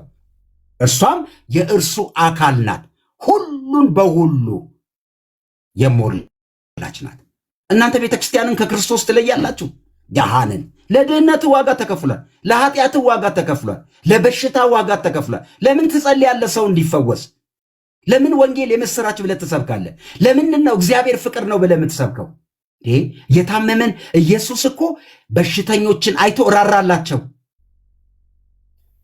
ኢትዮጵያ ውስጥ ሁላችንም አንድ ሆነን ነው መሄድ የሚፈለገው። አንድ አደግ በል ትያዛለህ። አንድ ሁላችንም ስህተት ሆነን እንድንቀጥል ድህነት ይኸውላችሁ የሰይጣንን ዕቃ ጦር የዲያብሎስን ስራ እንዲያፈርስ የእግዚአብሔር ልጅ ተገለጠ። የዲያብሎስን ስራ ምንድነው? የዲያብሎስ ስራ አያውቁም። የዲያብሎስን ስራ እንዲያፈርስ አንተ የሰራውን አይደለም መጥቶ ያፈረሰው የዲያብሎስ ስራ። አንተስ የምታፈርሰው የማንን ነው? ኃጢአተኛውን ታድናለህ፣ ኃጢአትን ትጠላለህ። ኃጢአትንና በኃጢአት ምክንያት የመጣውን ግን ትቃወማለህ። ክፉን ተቃወሙ ተብላችኋል። ምንድነው ክፉ? ጠላትህ እኮ ኃጢአት ነው። ጠላትህ እኮ ሞት ነው። ጠላትህ እኮ ፍርሃት ነው። ጠላትህ እኮ ድህነት ነው። እናንተ ቁስ የሚያመጣ ጥበብ በቤተ ክርስቲያን ተለቋል። ኤክሰለንሲ መንፈስ ቅዱስ ስለ ሁሉም የሚያስተምርህ የሚጠቅምህን የሚነግርህ የሚረባህን የሚነግርህ አስተማሪህ የእግዚአብሔር ቃል ሲናገር እውነተኛውን ቅባት እልካለሁ ነው ያለው። ሐሰትን ከእውነት ትለያላችሁ ነው ያለው። እሱ ያስተምራችኋል። አዳም ምን ነበረው? ዘፍጥረት ላይ ሰማይና ምድር ነበረው ከመውደቁ በፊት። በፍጥረት ስርዓት ውስጥ ስድስቱን ቀን እዩ። እግዚአብሔር የሰራው ሁሉ መልካም ነው። ሰይጣን ሲገባስ ዓለሙ ኮራፕትድ ሆነ። ለዚህ ነው የዲያብሎስን ስራ ያፈረሰው። መጥቶ መስቀል ላይ ጠረቀው፣ ከመንገድ አስወግዶታል። የሐሰት ትምህርት እየተዘራ አማኙን ፈሪ ያረጉት፣ ድንጉጥ አረጉ። ስንት አማኝ ነው ሱሳይድ ሊያደርግ የሚጥረው? አሁን ክርስትና መሮት ሃይማኖት ብቻ ጴንጤ ወሬ ብቻ። አላያችሁም እንዴ በየቤቱ ክርስትናን እንዴት በመንፈስ ቅዱስ እንጂ ሰላም የተመለሰ እረፍት የተመለሰ ተፈወስኩኝ፣ እግዚአብሔር ረዳኝ፣ ያ ተምችና ኩብኩባ የሆነውን አጋንንት የሚበላውን አሁን መለሰልኝ እግዚአብሔር። ጌታ እኮ ሲናገር ምን እንዳለ ታውቃላችሁ? ዘመንህን ሁሉ ይበላው የነበረውን ተምችና ኩብኩባ 7 እጥፍ መልሳለሁ። 7 እጥፍ። ፈዋሽ አምላክ እግዚአብሔር እኔ ነኝ አለ። በመካከል የግብፅን በሽታ ነው የሚለው። በሽታ ከግብፅ ነው አለ። የእግዚአብሔር ሰዎች ንቁ፣ ምን እንድትሰሙ ተጠንቀቁ። እኔ ፓስተር ሆኖ ጠማማ ትምህርት የሚያስተምር አያስፈልግም ብዬ ነው ማምነው። እንደ እግዚአብሔር ፈቃድ ያልሆነ ስሙ ፓስተር፣ መንፈሳዊ ነገሩ ግን ሕፃን የሆነ አትስሙ። የእምነት ቃል ምን እንደሆነ ገና አልገባቸውም። በእምነት መጽደቅ፣ በእምነት መዳን፣ በእምነት መባረክ፣ በእምነት ወራሽ መሆን፣ በእምነት ገዢ መሆን። ጻድቅ በእምነቱ በሕይወት ይኖራል። ይኸውላችሁ መኖሪያችሁን ነው የሚመቱባችሁ። መኖሪያችሁ እምነት ነው። ክርስትና መንፈስ ቅዱስ እንኳን የመጣው አንተ ውስጥ ይዞት የመጣው ፌዝ ነው። አንዱ የእምነት መንፈስ እንዳለ መንፈስ እኮ ነው። ባይ ዘ ወይ ለሁላችሁም ነው የምነግረው። መንፈሳዊ ነገር መገለጥ ነው፣ ጥሪ ነው፣ መረጃ ማውራት አይደለም። ኬኔታገን ብለህ መጽሐፍ እንደመያዝ እንደማይመስልህ ኬኔታገን ብለህ መጽሐፍ እንደመያዝ እንዳይመስልህ። ነፍስ ግቢ ነፍስ ውጭ እኮ ነው። ናገባ እዚያው ነፍስ ኬኔታገን ዘይ አር ዘ ብራዘር ኢዝ ሂ ሲክ ኤንድ ሂ ፕሬይ ፎር ኤኒ እንደማለት መሰለ። ሬቨሌሽን ይፈልጋል። እግዚአብሔርን መገናኘት ይፈልጋል። እውቀት ማግኘት ይፈልጋል። ካለበራለ ግድንግ ካለበራለ። ለዚህ ነው መጽሐፍ ቅዱስ ምን እንደሚል ታውቃላችሁ? እግዚአብሔር ምስክሬ ነው። ምን እንደሚል ታውቃላችሁ? መጽሐፍ ቅዱስ ያለ ሰባኪ ሳይጠሩ ወይኔ አዝናለሁ፣ በእውነት አዝናለሁ። ስለዚህ ከዚህ በኋላ ሮብ ከእንትና ጋር ከዜድ ጋር አለን እንገባለን። ሪላክስ አድርገን መጽሐፍ ቅዱሳዊ ሙግት እናመጣለን። ሁላችሁም ደህና አደሩ። እሺ ኪንጎ፣ የህይወት ምስክርነት ብቻ ነው የሚያስፈልገው። እግዚአብሔር ከምን አወጣ፣ ቀጥሎ እግዚአብሔር እንዴት እንደባረከ መስክርልን። አቡ በቃ የሌለ ንጉስቴን ያረሰረስከው እኔ ታውቃለህ። የምር አንድ ያድኖ እግዚአብሔርን ለምን መርዳት እንደፈለጋቸው አልገባኝም። ጎሄድ እስኪ ኃይልሺ አንድ ነው ሙለታ ተራውን ይናገርና የሁለታችሁ ሀሳብ ስለተለያየብን አውድ አድርገን እንድንሰማ ባህርሻ ነህ እንዴ? ባህር ነህ እንዴ? ጥሩ ነው የገለጽከው። አንድ ነገር ግልጽ እንድታደርግልኝ ነው። ፎቶ ጥያቄ ዋዳዚት እምነት ማለት ምን ማለት ነው? በአማርኛው ሳይሆን አማርኛው ጠበብ አድርጎታል። እንግሊዘኛው እምነትን በሶስት እንትን ካታጎሪ ይከፍለዋል። ፌዝ፣ ብሊቭ ኤንድ ትረስት የሚለው ነገር አለ። ሁለተኛ ካታጎሪ ፌዝ የሚለውን እንውሰድና እምነት የሚለው ነገር ዲፋይን ሲደረግ ምንድን ነው? አሁን ቅድም አንተ ዲፋይን ያረክበት በዕብራውያን 11:1 ያለውን ቃል ነው። እኔ ደግሞ እምነትን መጽሐፍ ቅዱስ ላይ ፐርሰን አድርጎ የገለጠበት ቦታ አለ። እምነት ፐርሰን እንደሆነ ስለዚህ ይሄ ፐርሰን ነው የተገለጠው እምነት። አንተ እንዴት ትረዳዋለህ? የተገለጠበትን ቦታ ምናልባት የት ነው ካልከኝ ገላትያ መጽሐፍ ቅዱስ ካለህ ብታወጣው እምነት ሲመጣ እያለ ፐርሰኒፋይ አድርጎ ያቀርባል። ላምበው መጽሐፍ ቅዱስ ስለያዝኩ እንደዚህ በእምነት እንጸድቅ ዘንድ ሕግ ወደ ክርስቶስ የሚያመጣ ሞግዚታችን ሆኗል አለና ስለ ክራይስት ነው እየተናገረ ያለው እዚህ ጋር። እምነት ግን መጥቷልና ከእንግዲህ ወዲህ ከሞግዚት በታች አይደለንም ሲል ክራይስትን እምነት አድርጎ እዚህ ገልጦታል። ይህን እንዴት ታየዋለህ ሙለታዬ? እስኪችን ዲፋይን አድርግልን። ይሄ ፐርሰን የሆነው ፌስ እንደገና ቅድም ዕብራውያን 11 ላይ እምነት ማለት ብሎ ዲፋይን የተደረገበት ፌስ ይሄ መጀመሪያው የሁለተኛው ጥያቄ ነው። የመጀመሪያው ጥያቄ ደግሞ በትረስት በብሊፍ ኤንድ በፌዝ ያለውን ልዩነት እንድታስረዳኝ ይፈልጋለሁ። የባህርሻን ጥያቄ አስከትዬ እኔም ሙለታ ኃይሉ አንተ ላወራው ነገር መልስ እሰጣለሁ። እኔ ባህሩን ሲጀመር አልሰማሁትም። ምክንያቱም ያልሰማሁት ለምንድን ነው? አንደኛ ከታች የምታወራው ነገር ፍሬ የለውም የሚል ከዛ ቀጥሎ ደግሞ እየሰማህ እኮ አይደለም የሚመልሰውን ምናምን ብሎ የኔን ሞቲቭ እንደሚያውቅ ሆኖ ሲያወራ ነበርና እንደዚህ አይነት ቅንነት የሌላቸው ሰዎች ለመመለስ አልሰማሁትም። እንዲሁም ሲያወራው ነገር ሶሪ ሙለታ ቆይ ስለ ባህሩ ትንሽ ልንገርህ። ቆይ ስለ ባህሩ ፊላላረኩም እኔ የምር እንደዚህ አይነት ሰዎች ባህርሻን ካወቅከው እንዲያውም የዘላቂ ጓደኛ የምታደርገው በጣም የምትወደው ሰው ተወሱን ለጊዜው ሙለታን አሬስፋጎስ ጉባኤ ላይ ጠረዋለሁ። አሬስፋጎስ ላይ ወይ ይጨምቀኛል ወይ ጨምቀዋለሁ። እዛ ጉባኤ ላይ እንገናኛለን። እጋብዛለሁ። ትወደዋለህ። እውነቱን ልንገርህ አይደለም ብታየው ደግሞ እንዴት ሙለታዬ በጣም ይቅርታ ቅድም ይኸውልህ 12400 ፎሎወር ልጅ አንድ ሙለታ የሚባል አንተ አይደለህም። አም ሶሪ ዛሬ አዘግቶብኛል። ከሙስሊሞች ጋር ዲቤት ነበር። አም ሶሪ በጣም ይቅርታ። አሁን እኮ አዲስ እንትን ክሬት አድርጌን ወደ እናንተ ገባው። ለዚህ ነው እንደ ፎቶ እኮ የለም። እኔ እኮ ተጠራጥሬ ነው። ኤቭሪቲንግስ በቃ ጠፍተውብኛል ሙስሊሞች። ያው ዛሬ በቁርአን ላይ ዲቤት አድርገን አንድ ማይጠቀስ ጥቅስ ጠቅሼ በቃ ተንጫጩ፣ አዘጉብኝ እና ሶሪ ሙለታ። እዛ ውስጥ አንድ ሙለታ ከድር የሚባል ሰው እሱን ያዘጋብኝና በጣም ዝቅ ብዬ ይቅርታ ጠይቀሃለሁ። እኔ መጀመሪያም ተቀይሜ ሳይሆን አሁን አንዳንድ ጊዜ እኔ ስድብ እዚህ ቲክቶክ ላይ ኃይሉ እንግዲህ ያውቃል። ስድብ በጣም ጠግበን ነው። ትችት ስድብ ይሄንንም እናውቃለን። ስንመጣ ስድብ አለ፣ መዋረድ አለ፣ መንጓጠጥ አለ፣ ዝቅ መደረግ አለ። እኮ ያው እንሳደባለን። እኔ ሰድባችኋለሁ፣ አንዳንድም ሰድቡኛላችሁ። ምን መሰለህ፣ ለምሳሌ ሞቲቭን የሚመረምሩ ሰዎች የእግዚአብሔርን ስፍራ ወስደው እንዲህ ነው የሚያስበው የሚሉ ገና ምንም ትንፋሽ ሳታወጣ እኔ ሚዩት አድርጌያለሁ፣ ዘግቻለሁ፣ ቁጭ ብያለሁ። የማስበውን እንደሚያውቅ አድርጎ የልቤን ነገር እንደሚያውቅ እየሰማህ ሳይሆን መልስ እንዴት እንደሚሰጥ እየተዘጋጀ ነው አለ እና በቃ አዝኜ በቃ እንደዚህ አይነት ሰዎች በቅንነት ስለ እናንተ ከዚህ በላይ ታደርጉ የለም እንደ ቤታችሁ ከዚህ በላይ ታደርጉ የለም እንደ ስትጠበጥቡ ያለን እንደ ቅድም ሞቲቭ የእግዚአብሔር ባህሪ ነው። እኔ በልብህን የምታስበው ነገር ይሄን ታስባለህ። እንደ አንድ ናባል ቁጠረኝና ናባል በልብና እደፈኝ። በቃ ሌላ ጊዜ ይሄን ነገር ካጠፋው ገስጸኝ እታረማለሁ። አምሪ ሊሶ ችግር የለውም ወንድሜ። ባህሩን ትወደዋለህ። አዲስ አበባ ስትሄድ አግኘው በጌታ አንተ ችግር የለውም። በቃ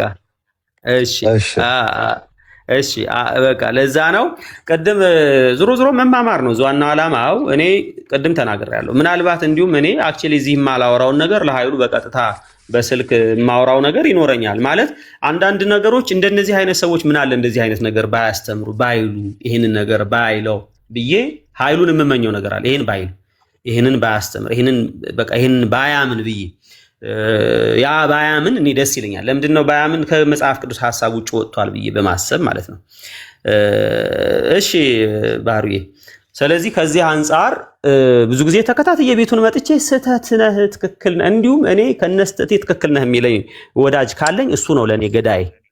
ስህተት እንደሆንኩኝ የሚነግረኝ በዚህ ነገር ስተሃል። እኔ ብዙ ጊዜ አሁን አንዳንድ ወንድሞች ኦርቶዶክስ ወንድሞች ወደ ቤትህ ተመለስ ሲሉኝ ፍቅር ነው የማየው እዛ ውስጥ እውነት ለመናገር በቃ እኔ ጠፍቷል ብለው ያስባሉ። እውነተኛ የሆነውን ነገር እነሱ ጋር እንዳለ ያምናሉ። ና ወደ ቤት ተመለስ ለኔ በቃ ፍቅር የተሞላበት። ለዚህ እኮ ነው ወርድ ኦፍ ፌዝ እንድትሆን እኔ የምመክርህ ሁሉ ጊዜ። ትክክል አይደለም ያለበት ቦታ እኔ ጥላቻ ነው አልልም። እኔ አሁን ይሄንን እመን ስትለኝ እምነትህን ነው መን እያልከ ያለኸው ጥላቻን አይደለም እያልኩ ያለሁት። ያንተ ስህተት ነው እኮ ትለኛለህ። አሁን ሃይማኖተኛ ነህ ትለኛለህ፣ ስህተት ነው የእናንተ ትላለህ። እኔ እሱን ማለትህ አልጠላውም እውነት ለመናገር። እንዲሁም ከሸፈንክ ነው ከሸፋፈንክ ሊብራል ከሆንክ ምናምን ነገር ለዘብ ብለህ ችግር ባርሻ ቅድም እንደ ሙለታ እየገቡ ሙለታን አይቼ ሙለታን ስለምወደው አየው ማለት ነው። ይነሹኛል አልኩ፣ በቃ ይልሱኛል። ከዛ ሪኩዌስት ያደርጉኝ ገባው ማለት ነው። ገባውና እሺ ሃይማኖተኞች እንዴት ናቸው እናንተ መናፍቃን አልኳቸው። ሙለታዬ ግን በአንተ ፎቶና በአንተ ስም የገቡ ሙስሊሞች አሉ። እሱን እስኪ ሰርች አድርገውና አጥረው። በእኔ ነው በአንተ ስማው፣ በአንተም ፒክቸር ሊሆን ይችላል። ሙስሊሞች ስላሉ እሱን ክሊር አድርገው እንደ ጥቆማ ልስጥህ ብዬ ነው። ሪፖርት አድርግና ያስወረዱልሃል። እና ቅድም ግን ስለዚህ እኔ ቅድም አንተ ብሞት ትመኛላችሁ ምናምን ስትል እኔ ዝም ሌላው ነገር እያወራ እስከ መጨረሻ ዝምል ነበር። ይሄንን ግን በጭራሽ በተለይ እኔ ራሴ ፐርሰናሊ የሌላው ሰው ልብ ስለማላውቅ እነሱም ይጠሉሃል ብዬ አላስብም። ፐርሰናሊ ግን እኔ አንተን ልጠላም አልችልም ከጅምሩ እና በፐርሰናሊነት ደረጃ ፐርሰናል እንደማጠላኝ እንኳን እኔም አውቃለሁ። ስሙ ዳስ ዋይ አንተ ጋር መጣው ነው ግን አይዲያዬ መርስ ሆኖባቸዋል። በቃ የሆነ ግራ አይዲያ ሀሳብ ለምሳሌ እኔ የእናቴ ልጅም እኔ ጋር አብሮ ያደገ የእናቴ ልጅም ባለቤቴም ልትሆን ሁኤቨር ትክክል ከእግዚአብሔር ቃል ወጣ ያለ ነው ብዬ ካሰብኩኝ ይሄ ትክክል አይደለም እላለሁ። እሱ ደግሞ ጥሩ ነው። እኔ እንግዲህ አይደል ነው እንግዲህ ጥሩ ነው ብዬ ሙለታ አግብተሻል እንዴ? ባለትዳር ነህ እንዴ? አዎ ነው እንዴ? እኔ እኮ ትንሽ ልጅ እኮ መስለኝ ነው አይደል? በእውነት አላወቅኩም። ልጆች ሳሉ ከዚህ ሁሉ ዘመን በኋላ ሶሪ አቋረጥኩ። ስንት ልጅ አለ? ችግር የለም አሉኝ። ስንት ናቸው? ኧረ እባክህ የመጀመሪያ ልጅ ስንት ዓመቱ ነው? 5 ዓመት። አይ ለነገሩ ብዙም አልቆየህም። ጥሩ ነው። አላወቅኩም። እኔ ባለትዳር እንኳን አትመስለኝም ነበረ። ጎበዝ አላወቅኩም። እኔ እኮ ትንሽ ልጅ የሆነ 20ዎች ውስጥ ያለህ እኮ እንደዛ አድርጌ ነው ያሰብኩት። ድምፄ እንደዛ ይመስላል። አረ ነው ለምን ትንሽ ልጅ እንደመሰልከኝ አይደል ይለውን ነው። አይ በጣም ደስ ይላልና ጥሩ ነው። የቅድሙን ያነሳቸው ነገሮች ግን ልሂድባቸው። እኔ አሁን ስለ ሉዓላዊነት ያልከውን ነገር እኛ ስለ ሉዓላዊነት ምንድን ነው የምናስበው? ሂድ ሉዓላዊነት የባህሩንም የፌዝ እንዴት ፐርሰኒፋይ እንዳደረገው ፌዝን ባህሪውን እንዴት ፌዝ የሚለውን የእግዚአብሔር ባህሪ ፐርሰኒፋይ አድርጎ ያቀረበበትን መንገድ እሱ እንዴት ታየዋለህ ብሎ ነበር እና እሱንም ጭምር ሂድበት። እሺ ስለ ሶቨርኒቲን በተመለከተ ሉዓላዊነት የእግዚአብሔር ሉዓላዊነትን በተመለከተ እኛ እግዚአብሔር ሉዓላዊ ነው ስንል አንዳች ነገር ለማድረግ ከኛ ፍቃድ ይጠይቃል፣ ከዓለም ፍቃድ ይጠይቃል ብለን አናምንም። ስለዚህ በእኔ ህይወት እግዚአብሔር የበላይ ነው፣ ምንም ነገር ማድረግ ይችላል ነው። ምንም ነገር ሲፈጥረኝ እንዳላስፈቀደኝ ሁሉ ሲገለኝም አያስፈቅድም። ምንም ነገር በህይወቴ ሲያደርግ አያስፈቅድም። ምንም ነገር ማለት ነው። ምንም ነገር አያስፈቅድም። የዚህ መጽሐፍ ቅዱሳዊ ማሳያዎች አሉ ወይ? አዎ አሉ። ምንም ጥያቄ የለው። ለእግዚአብሔር ለክብሩ ብቻ ምንም ነገር ያደርጋል ማለት ነው። ለምሳሌ ቅድም ያየነውን አብርሃምን ሳራን እዛ ሁሉ እድሜ እንዲሆኑ ያደረጋቸው እንዲደርሱ ያደረጋቸው እንዳትወልድ ያደረገው እግዚአብሔር ሆን ብሎ ነው። ለራሱ ክብር ነው። ይስሐቅ እንዲመጣ ይሄ እግዚአብሔር ፕሮግራም የማዳን ፕሮግራሙን ለመፈጸም ነው። ኢዮብን መጽሐፈ ኢዮብ ሙሉ 42 ምዕራፍ የእግዚአብሔር ፍቃድን ነው የምናየው። እግዚአብሔር ሉዓላዊ ፍቃድ ማለት ሶቨሪን ዊል ኦፍ ጋድ። እግዚአብሔር ሉዓላዊ ፍቃድ አለው። ኢዮብን ለማስፈቀድ አያስፈልገውም፣ እሱን ለመፈተን ማለት ነው። ሲጀመር አስፈቅደህ መፈተን የሚባል ነገርም አይኖርም። ለፈትንህ ወይ ብለህ አስፈቅደህም አትፈትንም። ስለዚህ እግዚአብሔር ሉዓላዊ ነው። በኢዮብ ህይወት የወደደውን ነገር አደረገ። እሱ የፈለገውን ነገር ማለት ነው። በቃ እግዚአብሔር ይከብርበታል ብሎ ያሰበውን እኛ ልጆቹ እንሰራበታለን እንጠቀምበታለን ብሎ ያሰበውን የትኛውም ነገር ያደርጋል ማለት ነው። ስለዚህ እግዚአብሔር ሉዓላዊ አምላክ ነው። ስለዚህ እግዚአብሔር በህይወታችን ላይ እንዲሆን የሚፈልገውን ነገር ለማድረግ እኛን ማስፈቀድ አያስፈልገውም። በዓለም ያሉ ነገስታቶችን እሱ የወደደውን ማድረግ ለክብሩ ያሰበውን ነገር ለማድረግ ልባቸውን ወደ ፈለገ ያዘነብላል። ለምሳሌ ይሄ ከመጽሐፍ ከብሉይ ኪዳን ታሪክ ላይ የምንታዘበው ነው። ለምሳሌ ሰሜኑን እስራኤል ለመቅጣት ሲፈልግ ማንያ አሶርን ያስነሳል። እግዚአብሔር አሶርን እንደ መቅጫ ይጠቀማል።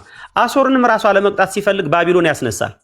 ባቢሎን መልሶ ያው መቅጫ አድርጎ እንግዲህ ትንቢተ ኢሳይያስ ላይ በግልጽ የተቀመጠ ነገር ነው። እንደ ምሳር አድርጎ ተጠቀመባት፣ እንደ ዱላ አድርጎ ተጠቀመባት ሰሜን እስራኤል ለመቅጣት፣ ራሷን ደግሞ ሰበራት ማለት ነው። እግዚአብሔር ማንን አስነሳ? አሶርን ለመቅጣት። አሶር ስላጠፋች ነው የቀጣት፣ ሰሜን እስራኤልም ስላጠፉ ነው። ግን ለመቅጣት ግን በቃ የፈለገውን ልብ መንግስት ልባቸው ታዲያ እንደዚያ ከሆነ ለምን ነበረ በነብዩ ኤርሚያስ 23 ዓመት ሙሉ ሲለምናቸው የነበረው? የፈለገውን የሚያደርግ ከሆነ ደግሞ አዲስ ኪዳን ላይ ስትመጣ ብናምነው የታመነ ሆኖ ይኖራል፣ ባናምነው ራሱን መካድ ማለት ራሱን መካድ አይቻለውም እና እሱ እንደታመነ ሆኖ ይኖራል ይላል። አንተ ታዲያ ለምን ይለምነናል? ልጄ ሆይ እባክህ ተመለስ ብሎ አዳምንስ ለምን ልመና ውስጥ ገብቶ እባክህ እንዳትሳሳት ከዚህ በበላ ቀን ትሞታለህ ቢኬርፉል የሚለው ልመና ምን አመጣው? የፈለገውን ነገር ማድረግ የሚችል ከሆነ እስራኤልን 200 ዓመት ለምን ለመናት? አሶራውያንን ከማስነሳቱ በፊት አሶራውያንንም መቼም የእነሱን ቢተኝነት የቀሰቀሰው ፍሪ እንትን የሚባል ነገር እኮ አለ። ፐርፌክት ዊል እና ፐርሚሲቭ ዊል የሚባል ነገር አለ። what you permit is what God permits። ፐርፌክት ዊል የሚባለው እንደ ፈቃዱ ስትሄድ ነው። ለምን ይመስላል ታዲያ ይዛ ከጅማሬው እስራኤላውያን ያን ሁሉ ዘመን የሚለመኑት እምቢ ብሎ ሄዶ ተላትመው ምን ብሎ ጨርሰው ራርቶላቸው እንደገና ያመጣቸዋል። ምርጫቸውን የማግኘት መብቱ ለምን ኖራቸው? የዛ እሱ በደማበት በቆሰለበት ለምን ሲኦል ይሄዳሉ? እያንዳንዱ ጆሮን እየጠመዘዘ ማን በሞተበት ነው አንተ እዚህ እንትን የምትለው? ጌባክቶ ሁሉንም ታዲያ ለምን ሰብስቦ መንግስተ ሰማያት አያስገባም? የዛ ማን በደማበት ማን በቆሰለበት ነው ጣት የምትቀመው? ጌራር ሄር እያለ እያንዳንዱ እየጠበጠበ ለምን አይመልሰንም? ንገረኝ። ኦኬ የፈለገውን ነገር የሚያደርግ ከሆነ አሁን እኔ ያነሳሁትን ምሳሌ በመጀመሪያም የተረዳኸው አልመሰለኝ። ለምንድነው የተረዳኸው ያልመሰለኝ? ሉዓላዊነቱን ስትነግረን ነው። ሉዓላዊነቱን ስነግርህ ባቢሎን፣ እስኪ ባቢሎንን ጥቀስና ባቢሎን እኔ አሁን የጠየኩት እያልኩ ያለሁት ባቢሎን እንድትቀጣ እግዚአብሔር ነው እንደ ብትር አድርጎ የተጠቀመባት። አሶርንም እንደ ብትር አድርጎ ተጠቀመ። ስለዚህ ባቢሎንን አላማከረም። ልቅጣብሽ እንዴት ነው ብሎ ናቡከደነፆርን እንዴት ነው እኔ ይሁዳን ወደዚህ አጻጻፍ ማወቅ ያስፈልጋል። ለምሳሌ ፈርዖንን እግዚአብሔር ምን አድርጎ እንደተጠቀመበት ልቡ እንዳደነደነ ይናገራል አይደል? ባቢሎናውያን መዶሻዬ ብሏታል። ባቢሎንን ናቡከደነፆርን ባሪያዬ ብሎታል አይደል? ክፋታቸውን እግረ መንገድ እግዚአብሔር የነዚህ ባቢሎናውያንን ክፋት ተጠቀመባቸው ማለት በእርግጥ ባቢሎናውያን የእግዚአብሔር ባሪያ ስለሆኑ የእግዚአብሔር መዶሻ ስለሆኑ አይደለም። ክፋታቸውን አጋጣሚውን ተጠቅሞበት በዛን ሰዓት የሚቀጠቀጡት ደግሞ የይሁዳ ልጆች ናቸው። እውነቱ ግን ሲታይ ባቢሎናውያን ነገ ተነገ ወዲያ እንዴት ያለ ቅጣት እንዳልቀሩ ታውቃለህ። እነሱን ሜዶ ፋርስ ተነስቶ ባቢሎን የሚባል አመድ ሆኖ ቀረ። እነዛንም ደግሞ በግሪኮች እንዴት እንደቀጣቸው አይተሃል። ግሪኮች ደግሞ የእነሱንም አመፃ በሮማውያን እንዴት እንዳጠፋቸው አይተሃል። አሁን ይሄ ሁሉ ፐርሚሲቭ ዊል የሚባል ነገር የሰዎቹን ክፋት እግዚአብሔር ለአጋጣሚ እየተጠቀምበት ሄደ ማለት እግዚአብሔር ለዛ ፐርፐዝ አሁን ለምሳሌ ይሁዳ ኢየሱስን ለመሸጫ ፐርፐዝ አልተፈጠረም። በትክክል ለሐዋርያዊ አገልግሎት ነው እግዚአብሔር የጠራው ሰውዬ። መምረጥ ግን የራሱ ፋንታ ነው። የመረጠው ክፋትን ነው፣ ሌብነትን የመረጠው እግዚአብሔር ሊያስገድደው አልቻለም። በእርግጥ ልብን ያህል እግዚአብሔር ማለት ሊሚት እያደረግኩት ነው ማለት ሳይሆን ስትል ሰው ጋር ሲደርስ እግዚአብሔር ፍሪ ዊላችንን ያከብራል ለማለት ፈልጌ ነው። ሉዓላዊነቱ እዚህ ጋር ሰው ጋር ሲመጣ ኦም ይላል ስለማይችል አይደለም፣ ያከብራል የሰውን ነፃ ፈቃድ እግዚአብሔር። ይህንን ለማለት ነው ወንድማችን ሙለታ። አምሹር አንተም ትጋራው ይመስለኛል። ሙለታ ይቺ ሀሳብ ግን የካልቪኒዝም እና የአርሜኒዝም አይዲዮሎጂ አይመስልህም? እኔ ካልቪኒስት እኮ ነው ክርክር የተነሳው እኮ በካልቪኒዝም እና በአርሜኒዝም መካከል ሁለቱም እኮ መሰረታዊ የሆነ የእግዚአብሔር ቃል ይዘው ነው የተነሱት። በሁለቱም ጽንፎች መካከል ሁሉም ተደግፎ የተነሱት በእግዚአብሔር ቃል ነው። ካልቪኒስት እኮ ነው ይሄ ልጅ ባህርሻ ነው። እኔ ካልቪኒስት ባልሆን አይልሲ ነው። እኔ አሁን ሪፎርምድን ባልሆን ባህሩ እኔ ባልሆንም ኢቭን አርሜኒያንም ይሄን ነገር አይቀበሉም። ለምሳሌ የኃይሉ የሚለውን ነገር ወደዚህ ዓለም እግዚአብሔር ዝም ብሎ አይገባም፣ ወደ እኔ ህይወት ዝም ብሎ አይገባም አይሉም፣ አርሜኒያንም ጭምር ማለት ነው። በእርግጠኝነት ይሄ የሪፎርምድ ብቻ አይደለም። የሪፎርምድ ሶቨሬኒቲ ኦፍ ጋድ እኛ በጣም ነው አተኩረን በጣም ነው አጽንኦት የምንሰጠው። ምንም ጉዳይ የለውም። የእግዚአብሔር ሉዓላዊነት ከሰው ፈቃድ ያንሳል ብለን አንልም። የሰው ፈቃድ አናገዝፍም። የእግዚአብሔር ሉዓላዊነት ነው አላልንም። ሉዓላዊነት እኮ እግዚአብሔር ነው። ለምሳሌ የአርሜኒዝም ሁለት ፋንዳሜንታል አመለካከቶችን እዚህ ጋር ብነግርህ በጣም ደስ ይለኛል። እሺ ቀጥል። እግዚአብሔር ጸጋውን ለሁሉ ይሰጣል፣ ሰውም ሊቀበል ወይም ሊከለክል ይችላል። ካልቪናዊ ደግሞ ምን ይላል? የእግዚአብሔር ጸጋ በተመረጡት ሰዎች ላይ ልብ በኃይል ይሰራል፣ እርሱም በእምነት ይመልሳሉ ነው የሚለው። ከዛ በኋላ ሁለቱም በጥቅስ አስደግፎ አስቀምጠውታል። እነዚህ ፋንዳሜንታል ልዩነቶች ናቸው ካልቪኒዝምና አርሜኒዝምን እንግዲህ ለስንት መቶ ዓመት በፊት ሲያፋጥጡት የኖሩት ማለት ነው። ግን ሁለቱም በእግዚአብሔር ቃል አስደግፈው አውጥተውታል። እንዴት ነው የካልቪኒዝም የአርሜኒዝም አመለካከት ባላንስ የምንሰራው በምንድን ነው? ሙለታይ ምንድነው እኔ እያልኩ ያለሁት ሁላችንም የምንስማማበት የእግዚአብሔር ፍቃድ በተመለከተ ለምሳሌ ዮሐንስ ወንጌል ምዕራፍ 9 ላይ የነበረውን አይነ ስውሩን ልጅ እሱ የሱ ነው ወይስ የወላጆቹ ኃጢአት? እንግዲህ እሱ ሳይወለድ በእርግጥ ኃጢአት ሊሰራ አይችልም። ሲወለድ ጀምሮ ዕውር ነው። የሱ ነው የወላጆቹ ነው ተብሎ ሲጠየቅ የሱም የወላጆቹም አይደለም፣ የእግዚአብሔር ክብር እንዲገለጥበት አለ እኮ። እግዚአብሔር ክብሩ እንዲገለጥበት ስለፈለገ አይነ ስውሩ ነው እንዲወለድ አደረገ። አለቀ። እዛ ውስጥ አሁን ሰውየው ኃጢአት ስለሰራ ወላጆቹ ኃጢአትም ስለሰሩ አይደለም። እግዚአብሔር በእርሱ ክብሩን መግለጽ ስለፈለገ ግን ሰውየውን ማስፈቀድ እንዴት ነው? አይነ ስውር ላርግህ ትፈልጋለህ ወይ? ዕውር ሆነህ ልትወለዳለህ ወይስ እንዴት ነው ምናምን ብሎ ከእሱ ጋር ተፈራርመው አይደለም። ያንን ቦታ ነው አሁን የምረዳው የተለየ ነገር ነው። ሙለታዬ ለአብራራልን እንደምረዳ አሁን አይነ ስውሩን ሰውዬ ጌታ ኢየሱስ ድንገት አገኘው። ባገኘው ጊዜ ሰውየውን ፈወሰው መሰለኝ። መጀመሪያ ከፈወሰው በኋላ ይሁን ሳይፈወሰው አላውቅም፣ እዛ ቆሞ የነበሩ ሰዎች ጥያቄ ያነሱት ጥያቄ ምንድነው? ይህ ሰውዬ ዕውር ሆኖ የተወለደው አሉ። ራሱ በሰራው ኃጢአት ነው? ቤተሰቦቹ ናቸው? አያት ቅድመ አያቶቹ? በአጠቃላይ ማን ነው ኃጢአት የሰራው ብሎ እርግጠኛ ሆኖ የጠየቁት። እርግጠኛ ሆኖ ማለት ነው። እንደው ይሄ ነገር በቤተሰቡ ኃጢአት ይሆንን የሚለው ጥያቄ እንኳን አልጠየቁም። ለዚህ ዕውርነት ምክንያት የሆነው ኃጢአት የራሱ ወይስ የወላጆቹ የሚል እርግጠኛ ሆኖ የመጡት ለምንድን ነው? በሙሴ ሕግ በሕጋቸው እንዲህ የሚል ቃል አለ፣ በሚጠሉኝ እስከ 3 እና 4 ትውልድ ድረስ ቁጣዬንና እንትኔን ማመጣ ለሚወዱኝ እስከ 1000 ትውልድ የሚል ቃል አለ። እነሱ እርግጠኛ የሆኑት በቃ ላክ የሆነ ወይ አባቱ ወይ እናቱ ወይ ራሱ የሆነ ነገር አድርጓልና ስለዚህ ለዚያ ነው ዕውር የሆነው። ልክ እነሱ ምንም አድርጎ የማያውቁ ይመስል ኢየሱስ ክርስቶስ የመለሰው እናትና አባቱ ኃጢአት አላደረጉም ማለት ኃጢአተኛ አይደሉም እያለ አይደለም። እዛ ጋር ለእናንተ ለጠየቃችሁበት አይነት ጥያቄ ምላሽ እንዲሆን ለዚህ ዕውርነት ምክንያቱ የእናትና አባቱ ኃጢአት ምናምን ላላችሁት ነገር ጉዳዩ እንደዛ አይደለም፣ አትሳሳቱ አላቸው። እና ምንድን ነው ማንም ኃጢአትን አላደረገም በዚህ ጉዳይ የእግዚአብሔር ክብር በእርሱ እንዲገለጥ ነው የሚል መልስ ነው የሰጠው። ያ ማለት እንግዲህ በደፈናው አሁን እንዳንተ አይነት ሙለታ እንዳንተ አሁን እግዚአብሔርን ለመርዳት በጣም የሚፈልጉ ሰዎች ሶሪ ቋንቋዬ እግዚአብሔር 40 ዓመት ሙሉ ይህን ሰውዬ ዕውር አድርጎ ፈጥሮት 40 ዓመት አሳውሮ ነገ ተነገ ወዲያ አይኑን ከፍቶ እንዲጨበጨበለት እግዚአብሔር ለራሱ ሲል ይሄን አደረገ ብትለኝ እኔ የእግዚአብሔር ፍቅር አይታየኝም። እዚህ ጋር ትክክልም አይደለም። 40 ዓመት አሳውሮኝ እግዚአብሔር ለራሱ ሊያስጨበጭብ ክብር አልጎደለው። ምን ፍለጋ ነው እግዚአብሔር እንደዚህ የሚያደርገው? እንደዛ ያደርግ ዘንድ ባህሪው ሲጀመር አይፈቅድለትም። ማንንም ዕውር አያደርግም እግዚአብሔር። የዕውርነት ብዙ መንስኤዎች አሉት። ኦፍኮርስ አውቃለሁ። ክፉ ነገር ከየት ይመጣል የሚለው ከወደቀው ዓለም ውስጥ ነው ምንጩ፣ ሌላ ምንም አይደለም። የእግዚአብሔር ክብር በእርሱ እንዲገለጥ የሚለው ምንድን ነው? አሁን ብርሃን የሆነው ኢየሱስና ጨለማና ብርሃን ተገናኙ። ይሄ እየሆነ ያለው አሁን የእግዚአብሔር ክብር እንዲገለጥ ምቹ ጊዜ ሆኗል። ይሄን አጋጣሚ ተገኝቷል። በመፈወስ ውስጥ ክብሩ ይገለጣል። አይነ ስውር በመሆኑ አይደለም ክብሩ የተገለጠው። አሁን ሲፈውሰው ኢየሱስ ሲያበራለት የእግዚአብሔር ክብር ተገለጠ ማለት ነው። ለዚህ ይሆን ዘንድ ጥሩ የእግዚአብሔር ክብር መገለጫ አጋጣሚ ብርሃንና ጨለማ ተገናኙ። ኢየሱስ የመለሰው በእንደዚህ አይነት ጥበብ ቃል ነው። እነሱ ደግሞ የመጡበት ምንድነው? በሕጋቸው ኃጢአተኛ ሰው እስከ 3 እና እስከ 4 ትውልድ ድረስ በደልን ቁጣን ማቆይ ተብሎ ስለተጻፈ በእርግጠኝነት እነሱ ወይ እናት አባት ኃጢአት ብሎ ነበር የመጡት። እኔ እንደዚህ ነው የሚገባኝ እንጂ አሳውሮ ነገ አይኑን ከፍቶ ሊያስጨበጭብ ከሆነ ሲጀመር እግዚአብሔር በቃ በማንም አይገለገልም አልተባለም? እንደ አንዳች እንደሚጎለው ልናስብ አይገባም ተብሎ አልተጻፈም? ሐዋርያ ሥራ ምዕራፍ 17 ላይ ሲጀመር እንደዚያ ገበጣም አይጫወትም እግዚአብሔር።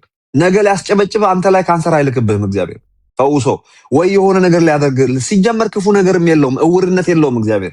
የሌለውን ደግሞ ከየት አምጥቶ ነው የሚሰጠን? እግዚአብሔር ማብራት ነው እንጂ ማሳወር የለም። ልጅ አይገልም ልጅ ይሰጣል እንጂ ልክ ኢዮብ እንደሚጠቅሱት ማለት ነው። ግራና ቀኙንና የቃሉን መንፈስ ማጥናት ያስፈልጋል ያልኩት ለዚያ ነው ቅድም። እና ይሄንን ነው የምረዳው ወንድሜ። አንተ እንደዛ ነው የምትረዳው። እኔ ግን የምረዳው ያ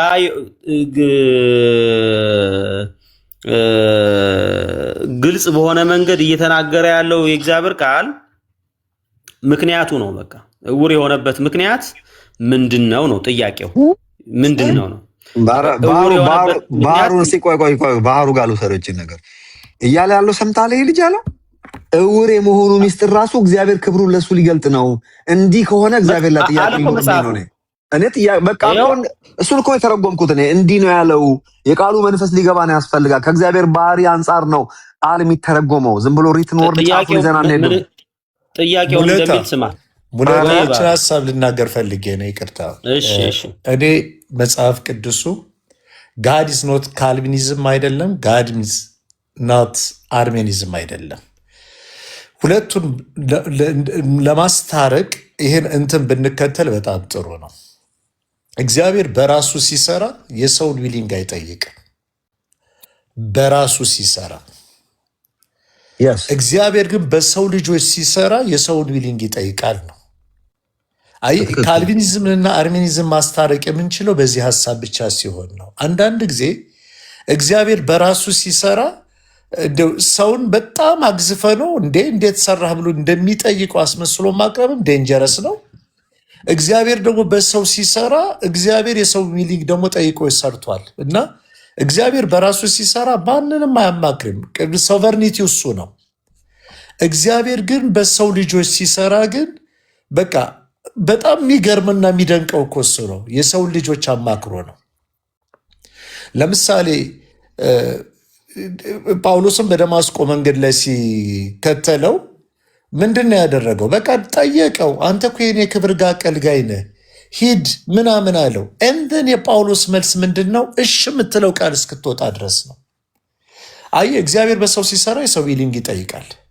እግዚአብሔር በራሱ ሲሰራ ግን የራሱን ዊሊንግ አይደለም፣ ይዝ ሉዓላዊ ነው እና ሁላችንም ወደዚህ ጥሪ እኮ የጠራ ነው። ለምሳሌ ሙለታዊ አንተ በክርስቶስ ስትጸድቅ እኮ ዊሊንግ ተጠይቆ ነው። ክርስቶስ ኢየሱስን እንደ ግል አዳኝ ትቀበላለህ? አዎ አልክ፣ ኮንፌንስ አደረግ። ለማገልገልስ ማን አስገደደ? ነው ጥሪው መጣልህ፣ እሺ ብለህ ታዘው ለጥሪ መጣ። ይሄ ዊሊንግ ነው። ለምሳሌ ሙለት አሁን በርካቶ ገብተህ ነጋዴ መሆን አችልም እንዴ? በቃ አልፈልግም ማለትም እኮ ትችላለህ። ይሄ ነፃ ዊሊንግ ለሰው ልጆች የተሰጠው ነው። እግዚአብሔር በሰዎች ሲሰራ የሰው ዊሊንግን ይጠይቃል። እግዚአብሔር በራሱ ሲሰራ ግን ሉዓላዊ ነው። ይሄን አስታርቀን እስካለድረስ በጣም ጥሩ አባባል ነው ያስቀመጥከው። እንዳውም አንተ እንትን አይሆንም ብዬ ስለገመትኩ ነው። በጣም አሪፍ አባባል ነው ያስቀመጥከው። ማንም ላይ እግዚአብሔር ፐርሰን ላይ ራሱን እግዚአብሔር ሂዳዝን ፎርስ መሀል ሰለሞን ላይ ትዝ ይላችኋል። ቆሞ ውጪ ሲለምን ምን ሲል ቆይቶ ውዴ የምትለው ማለት ነው። ያቋርጠኸኝ። እሺ ሶሪ አንደኛ ገላትያ ላይ ያለውን ክፍል አንብብል ስለ ጳውሎስ ማለት ነው። አሁን ጳውሎስ ፍቃዱን እምቢ ቢል ኑሮ ምናምን ከዛ ሊቀር ነው ወይ? ነው እንደዛ አይደለም። የእግዚአብሔር አሰራር እንደዛ አይደለም። መጽሐፍ ቅዱስ ምንድን ነው የሚለው? ገላትያ ምዕራፍ 1 ከቁጥር 15 ጀምሮ ነገር ግን በእናቴ ማህፀን ሳለሁ ከ16 ድረስ የለየኝ ምንድን ነው ያለው? ለአንብብልህ አንዴ ጠፋ።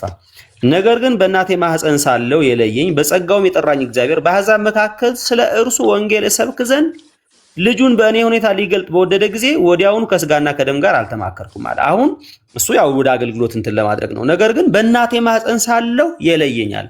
በእናቱ ማህፀን ለዚህ አገልግሎት እንደለየው ሐዋርያው ጳውሎስ ይናገራል። ስለዚህ እኛ ግልጽ በሆነ መንገድ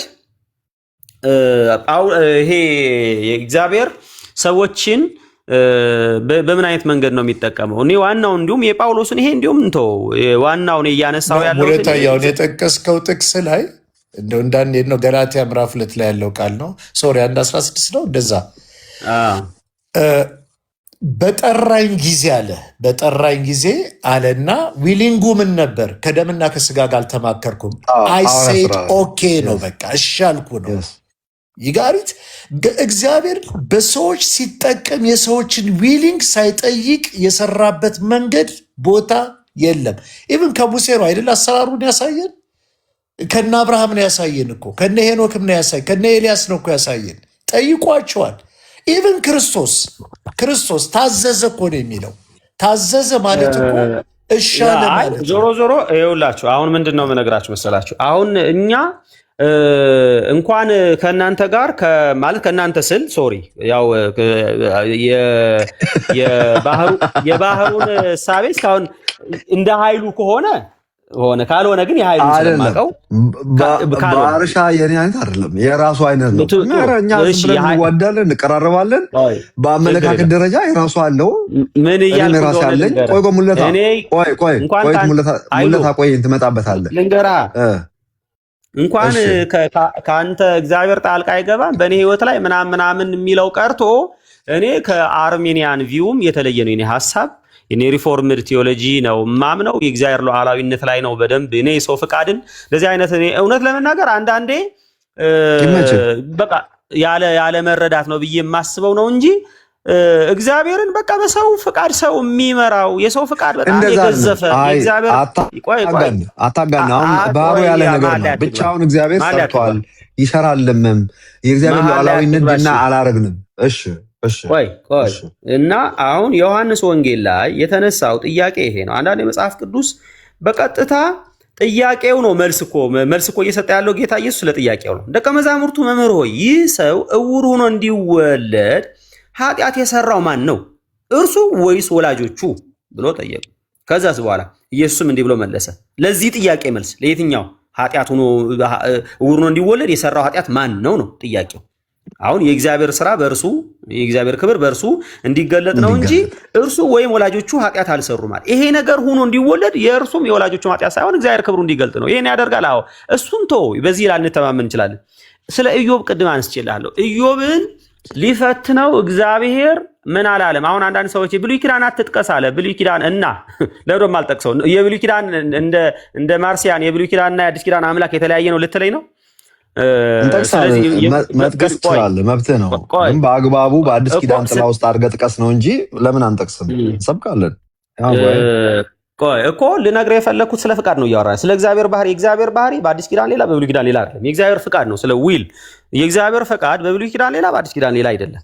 ስለዚህ እግዚአብሔር በብሉይ ኪዳን የነበረውን ፍቃድ ቀይሮ አዲስ ኪዳን ሌላ ፍቃድ ይዞ አልመጣም። ያን ነው ፍቃዱ። የእግዚአብሔር ሉዓላዊነት በብሉይም በአዲስም ሉዓላዊ ነው። ስለዚህ እኛ ብሉይ ኪዳንና አዲስ ኪዳን በተመለከተ የምናይበት መንገድ አለ እንጂ ብሉይ ኪዳን እግዚአብሔር የሰራውን የነበረውን ስራ ሉዓላዊነቱን በአዲስ ኪዳን ኖ ተገድቧል። እሱ አያስኬድም፣ የሚያስኬድም አይደለም። ለማንኛውም አላልንም፣ ልዩነት የለውም። እግዚአብሔር አልተለወጠም። እሱ ምንም ጥያቄ አይ ለአንተ አይደለም፣ ከታች ለተጠቀሰው ጥቅስ ነው ወይ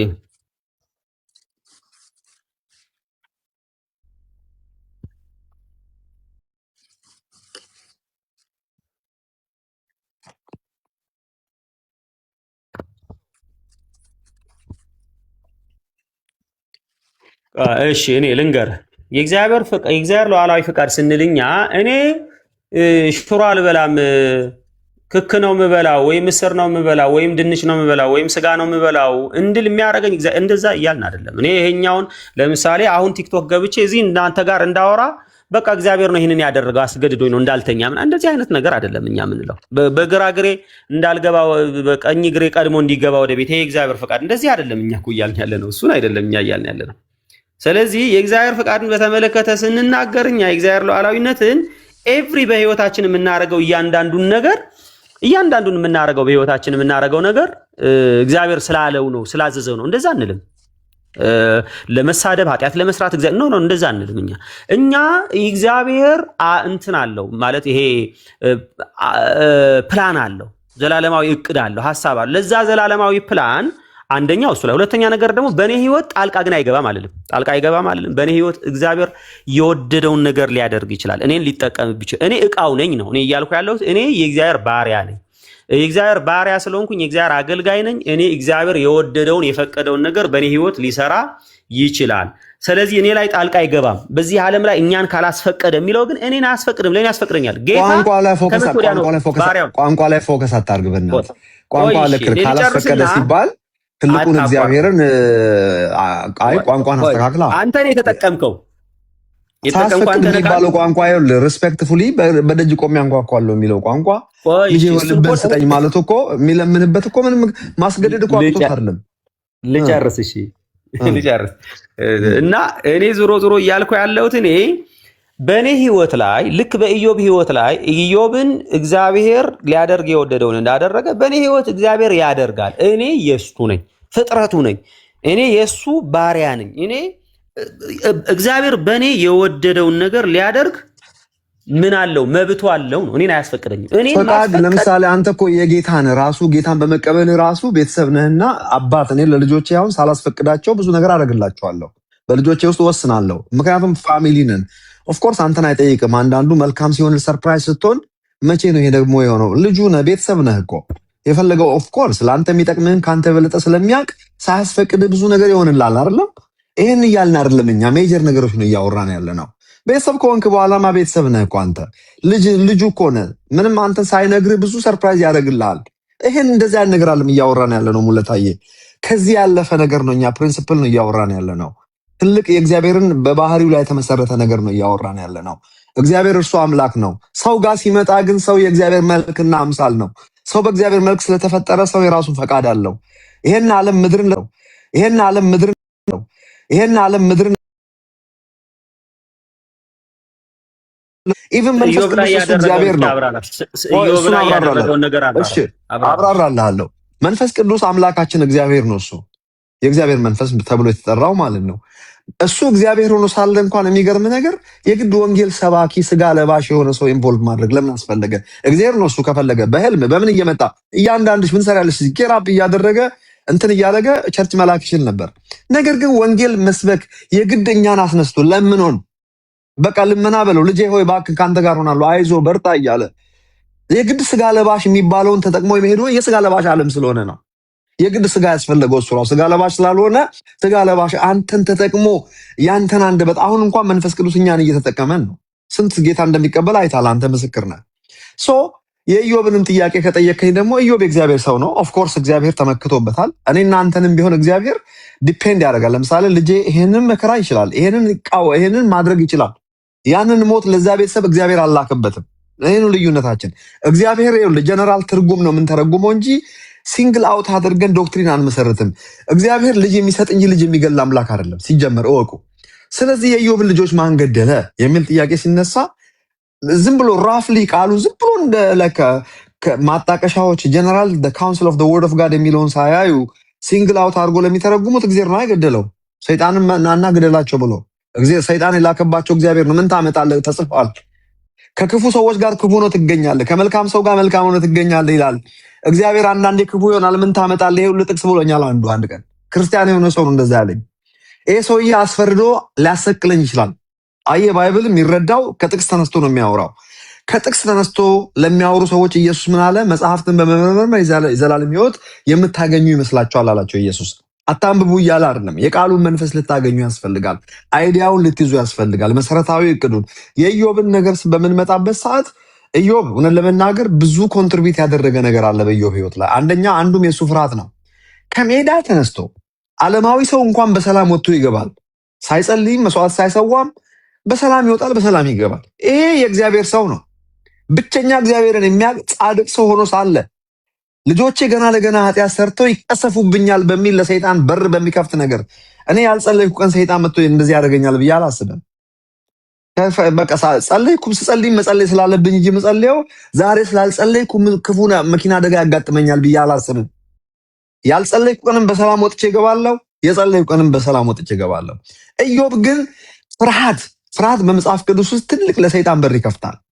ገና ለገና ልጆቼ የሆነች ነገር ሲሳሳቱና ሰይጣን አክሰስ ያገኝባቸውና ልጆቼ ይሞቱብኛል። እንዲህ አይነት እምነት፣ እንዲህ አይነት ፍርሃት፣ እንዲህ አይነት አለማመን ኢዮብ ከሚባል ትልቅ ሰው የሚጠበቅ አይደለም። ነውረኛ ነገር ነው ያደረገው። እሱም ተጠያቂ ነው።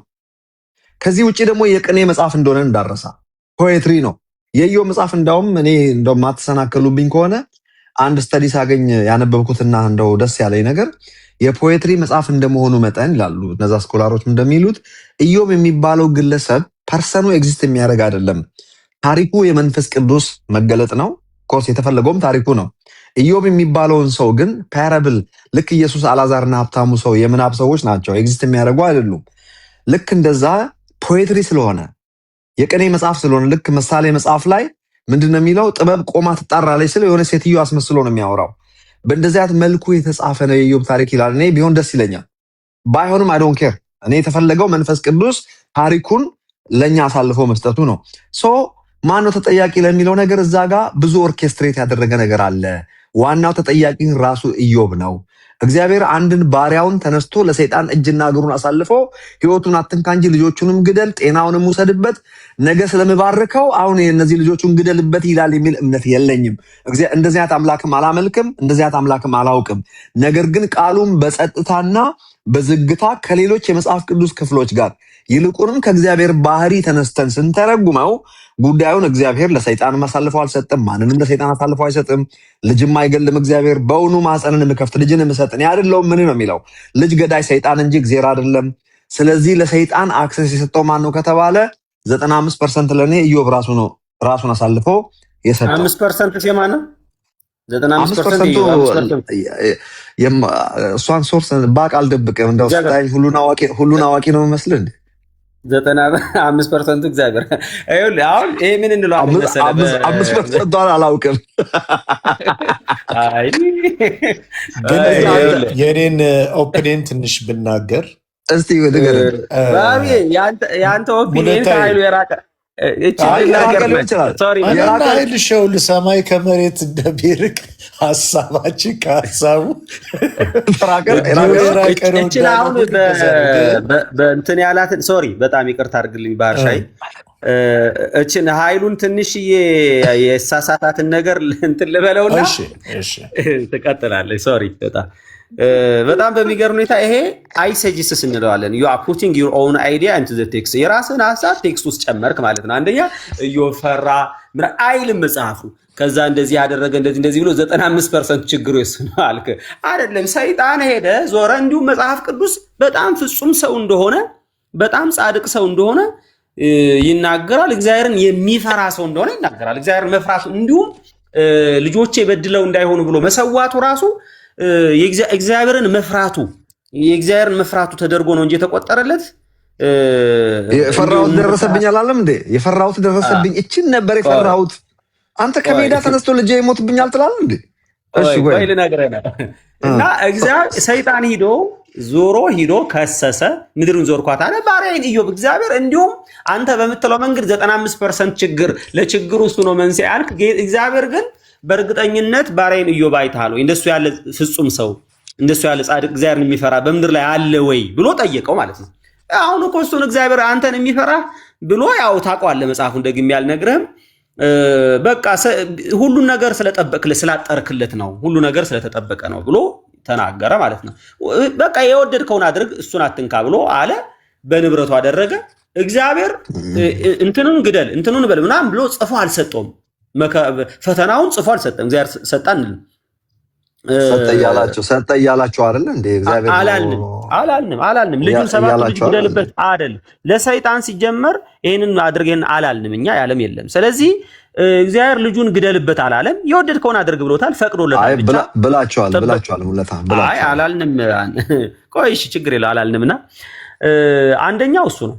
ስለዚህ እግዚአብሔር ፈቀደ ሰይጣንን የወደደውን እንዲያደርግ ማለት ነው።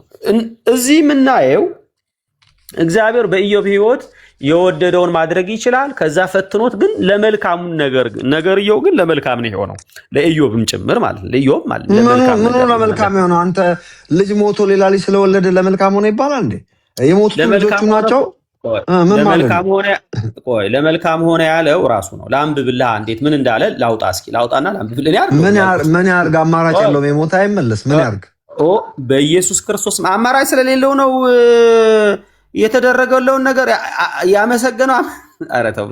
እና አንተ ቆይ ልጅ ሞቶበት ሌላ ልጅ ቢወልድ የሞተውን ልጅ የሚተካ መስሎ ነው የተወለደው ልጅ? አንጀቱ እያረ ነው። እድሜ ልኩ ነው የሞተው። አባት እኮ ነው። አይደለም አንተ አልተረዳህም። የእግዚአብሔርን ማንነትም አለመረዳት ችግር አይደለም። አንተ ስለ ልጅ ታወራለህ፣ ስለ ትልቁ እግዚአብሔር እያወራን ስለ ልጅ ታወራለህ እንዴ? ምን አገናኘው? ለመልካም ሆነልኝ የሚለው እኮ ያው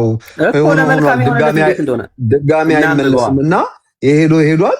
በቃ አሁን ምን ያርግ? እግዚአብሔር አትሊስት ባረከው ማለት ነው። እንደገና ድጋሚ ምን እንዳለ እናይ። ኢዮብም መለሰ እግዚአብሔርንም እንዲህ አለው፣ ሁሉን ታደርግ ዘንድ ቻይ እንደሆንክ ከዛስ ሐሳብ ይከለከል ዘንድ ከቶ እንደማይቻል አወቅኋልና ያለ እውቀትን ምክርን የሚሰውር ማን ነው? ስለዚህ እኔ የማላስተውለውን የማላውቀውን ድንቅ ነገር ተናግሬያለሁ አለና እባክህን ስማኝ፣ እኔም ልናገር እጠይቅማለሁ፣ አንተም ተናገረኝ አለና መስማትንስ በጆሮ በመስማት ሰምቼ ነበር፣ አሁን ግን ዓይኔ አየች።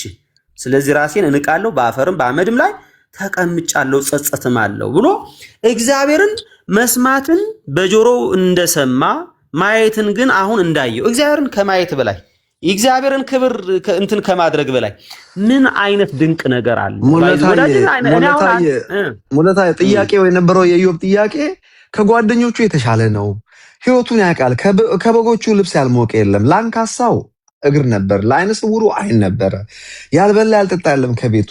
ከበጎቹ ልብስ ጸጉር ልብስ ያልሞቀ የለም።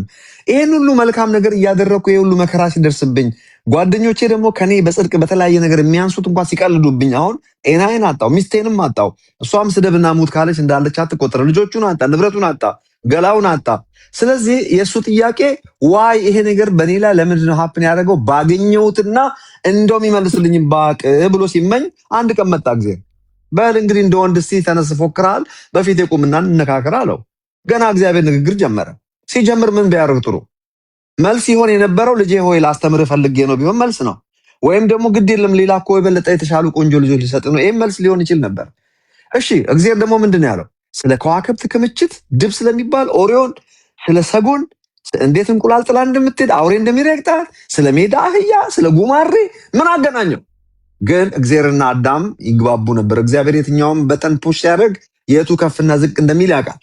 ገና እያወራ እያለ ስለ ችግሩ ሳያወራ አዳምና እግዚአብሔር ተግባቡ። ማን ሰውየውና እግዚአብሔር በቃኝ አለ። በቃኝ የመሰለኝ እኔ ለምንድን ነው ይሄ የሆነብኝ? በጽድቅ ጥሩ ሆኜ ሳለሁ የሚል ነበር። አሁን በፊት ስቆም ግን ከአንተ ጽድቅ አንጻር ከአንተ አባባል አንጻር በአንተ ፊት ቆሞ ሊረታ የሚችል የለምና በቃ ገብቶኛል። በቃ መንፈስ ቅዱስ አስረዳው ማለት ነው። በዚህ ሁሉ ልረታ አልቻልኩም። ድሮ ምን ነው ባገኝ እኔም ብያቃለሁ። እግዚአብሔር ሆይ እኔም ብቻ ነው ያየሁበት ጊዜ አለ። ግን ኢዮብ መጽሐፍን ዲፕሊ ካጠናችሁት እውነት ለማውራት ከሆነ ፍሮም ደ ስክራች ሰይጣን ወደ እግዚአብሔር ቀረበ፣ ፕሮቴክሽን አንሳ ነው ያለው እግዚአብሔርን። በቃ እግዚአብሔር እኮ እዛው ላይ በቃሉ ላይ ለኢዮብ ተሰጥቶት የነበረው ፕሮቴክሽን እኮ ተነስቶ ነበር። ኢዮብ ብቻውን የቆመው እግዚአብሔር እዛ ብቻውን የቆመው እዚህ ሰይጣን ደግሞ ብቻውን የቆመው አውት ኦፍ ፕሮቴክሽን የነበረው እኮ እንትን አንሳው ብሎት እኮ አነሳለት። ያንተ ፕሮቴክሽን ባይኖር ይክዳል አይደል ያለው ሰይጣን። ኦኬ እድፈት ነው ብሎ እኮ ሰጥቶታል ቢሊንጉን። ይችን ፓርት ለምን እንደምንዘላት ሰው ስለሚፈራው እኮ ነው። እግዚአብሔር እንዴት ፕሮቴክሽን ያነሳል ማለት ነው እንጂ ባነሳበት እኮ መጀመሪያው እኔ አልካድኩም ማንሳቱን፣ ግን ለምን አነሳ ነው። ማነው ተጠያቂ ለፕሮቴክሽኑ መነሳት ራሱ? በቃ ለዚህ ነው እኮ የምጠይቀው። ይኸውልህ አሁን በጣም የኢዮብ መጽሐፍ አነጋጋሪ መጽሐፍ ያደረገውን መሰል። አሁን ታሪኩ ላይ ስንሄድ በጣም ደስ የሚል በጣም ይሄ ብዙ ዲያሎግ ያለበት መጨረሻ እኮ እነዛ ስንት ምርጥና ስንት የሰማይ ከዋክብትን ጅራት ያለው እና ሀሌል ኮሜትን አሁን በዘመናችን ያሉትን ከዋክብት እኮ በዛ ዘመን የገለጡ ፈላስፎች ናቸው እኮ። እንደውም አንዳንድ ፍልስፍና ታውቃለህ ዓለም ላይ አሁን ከዛ ቃል ተነስቶ የመጣ ፍልስፍና ነው። ግን ፍሮም ደ ስክራች ስንመረምረው ሰይጣን በእግዚአብሔር ፊት ቀረበ ነው የሚለው። አንተ ፕሮቴክሽንህን ብታነሳበት ይክድሃል ነው ያለው። እግዚአብሔርም ፕሮቴክሽኑን አነሳ። ለማን አሳልፎ ሰጠው? ለሰይጣን አሳልፎ ሰጠው። እንግዲህ አሁን እዚህ ተጠያቂው ማን ነው ካል መቼም እግዚአብሔር ሉዓላዊ ስለሆነ አንጠይቅም ማለት አይደለም፣ እንጠይቀዋለን። አዎ መጠየቅ ኃጢአት አይደለም። እግዚአብሔርም አይደለም እንጠይቀዋለን፣ ይመልሳል። የስ እንጠይቃለን። ጠይቁኝ እኮ አለ። እንዋቀስ እኮ ማለት ምንድን ያረኳችሁ እኮ ብሎ እስራኤልን ሕዝብ እኮ ጠርቷቸዋል እኮ። እና አንዳንድ ጊዜ የኢዮብ መጽሐፍን ሳነበው የማን ፎልት ነው ስል እንዴ በመጀመሪያ እግዚአብሔር ከኢዮብ ፕሮቴክሽኑን አንስቶታል። ኢዮብ ደግሞ ያለ እግዚአብሔር ፕሮቴክሽን ማንም ነው። እኛ የእግዚአብሔር ምሕረትና ቸርነት ለሰከንድ ቢለየን አሁን እዚህ ቆመን ማውራት እንችላለን? በራስ አቅምስ መቆም እንችላለን?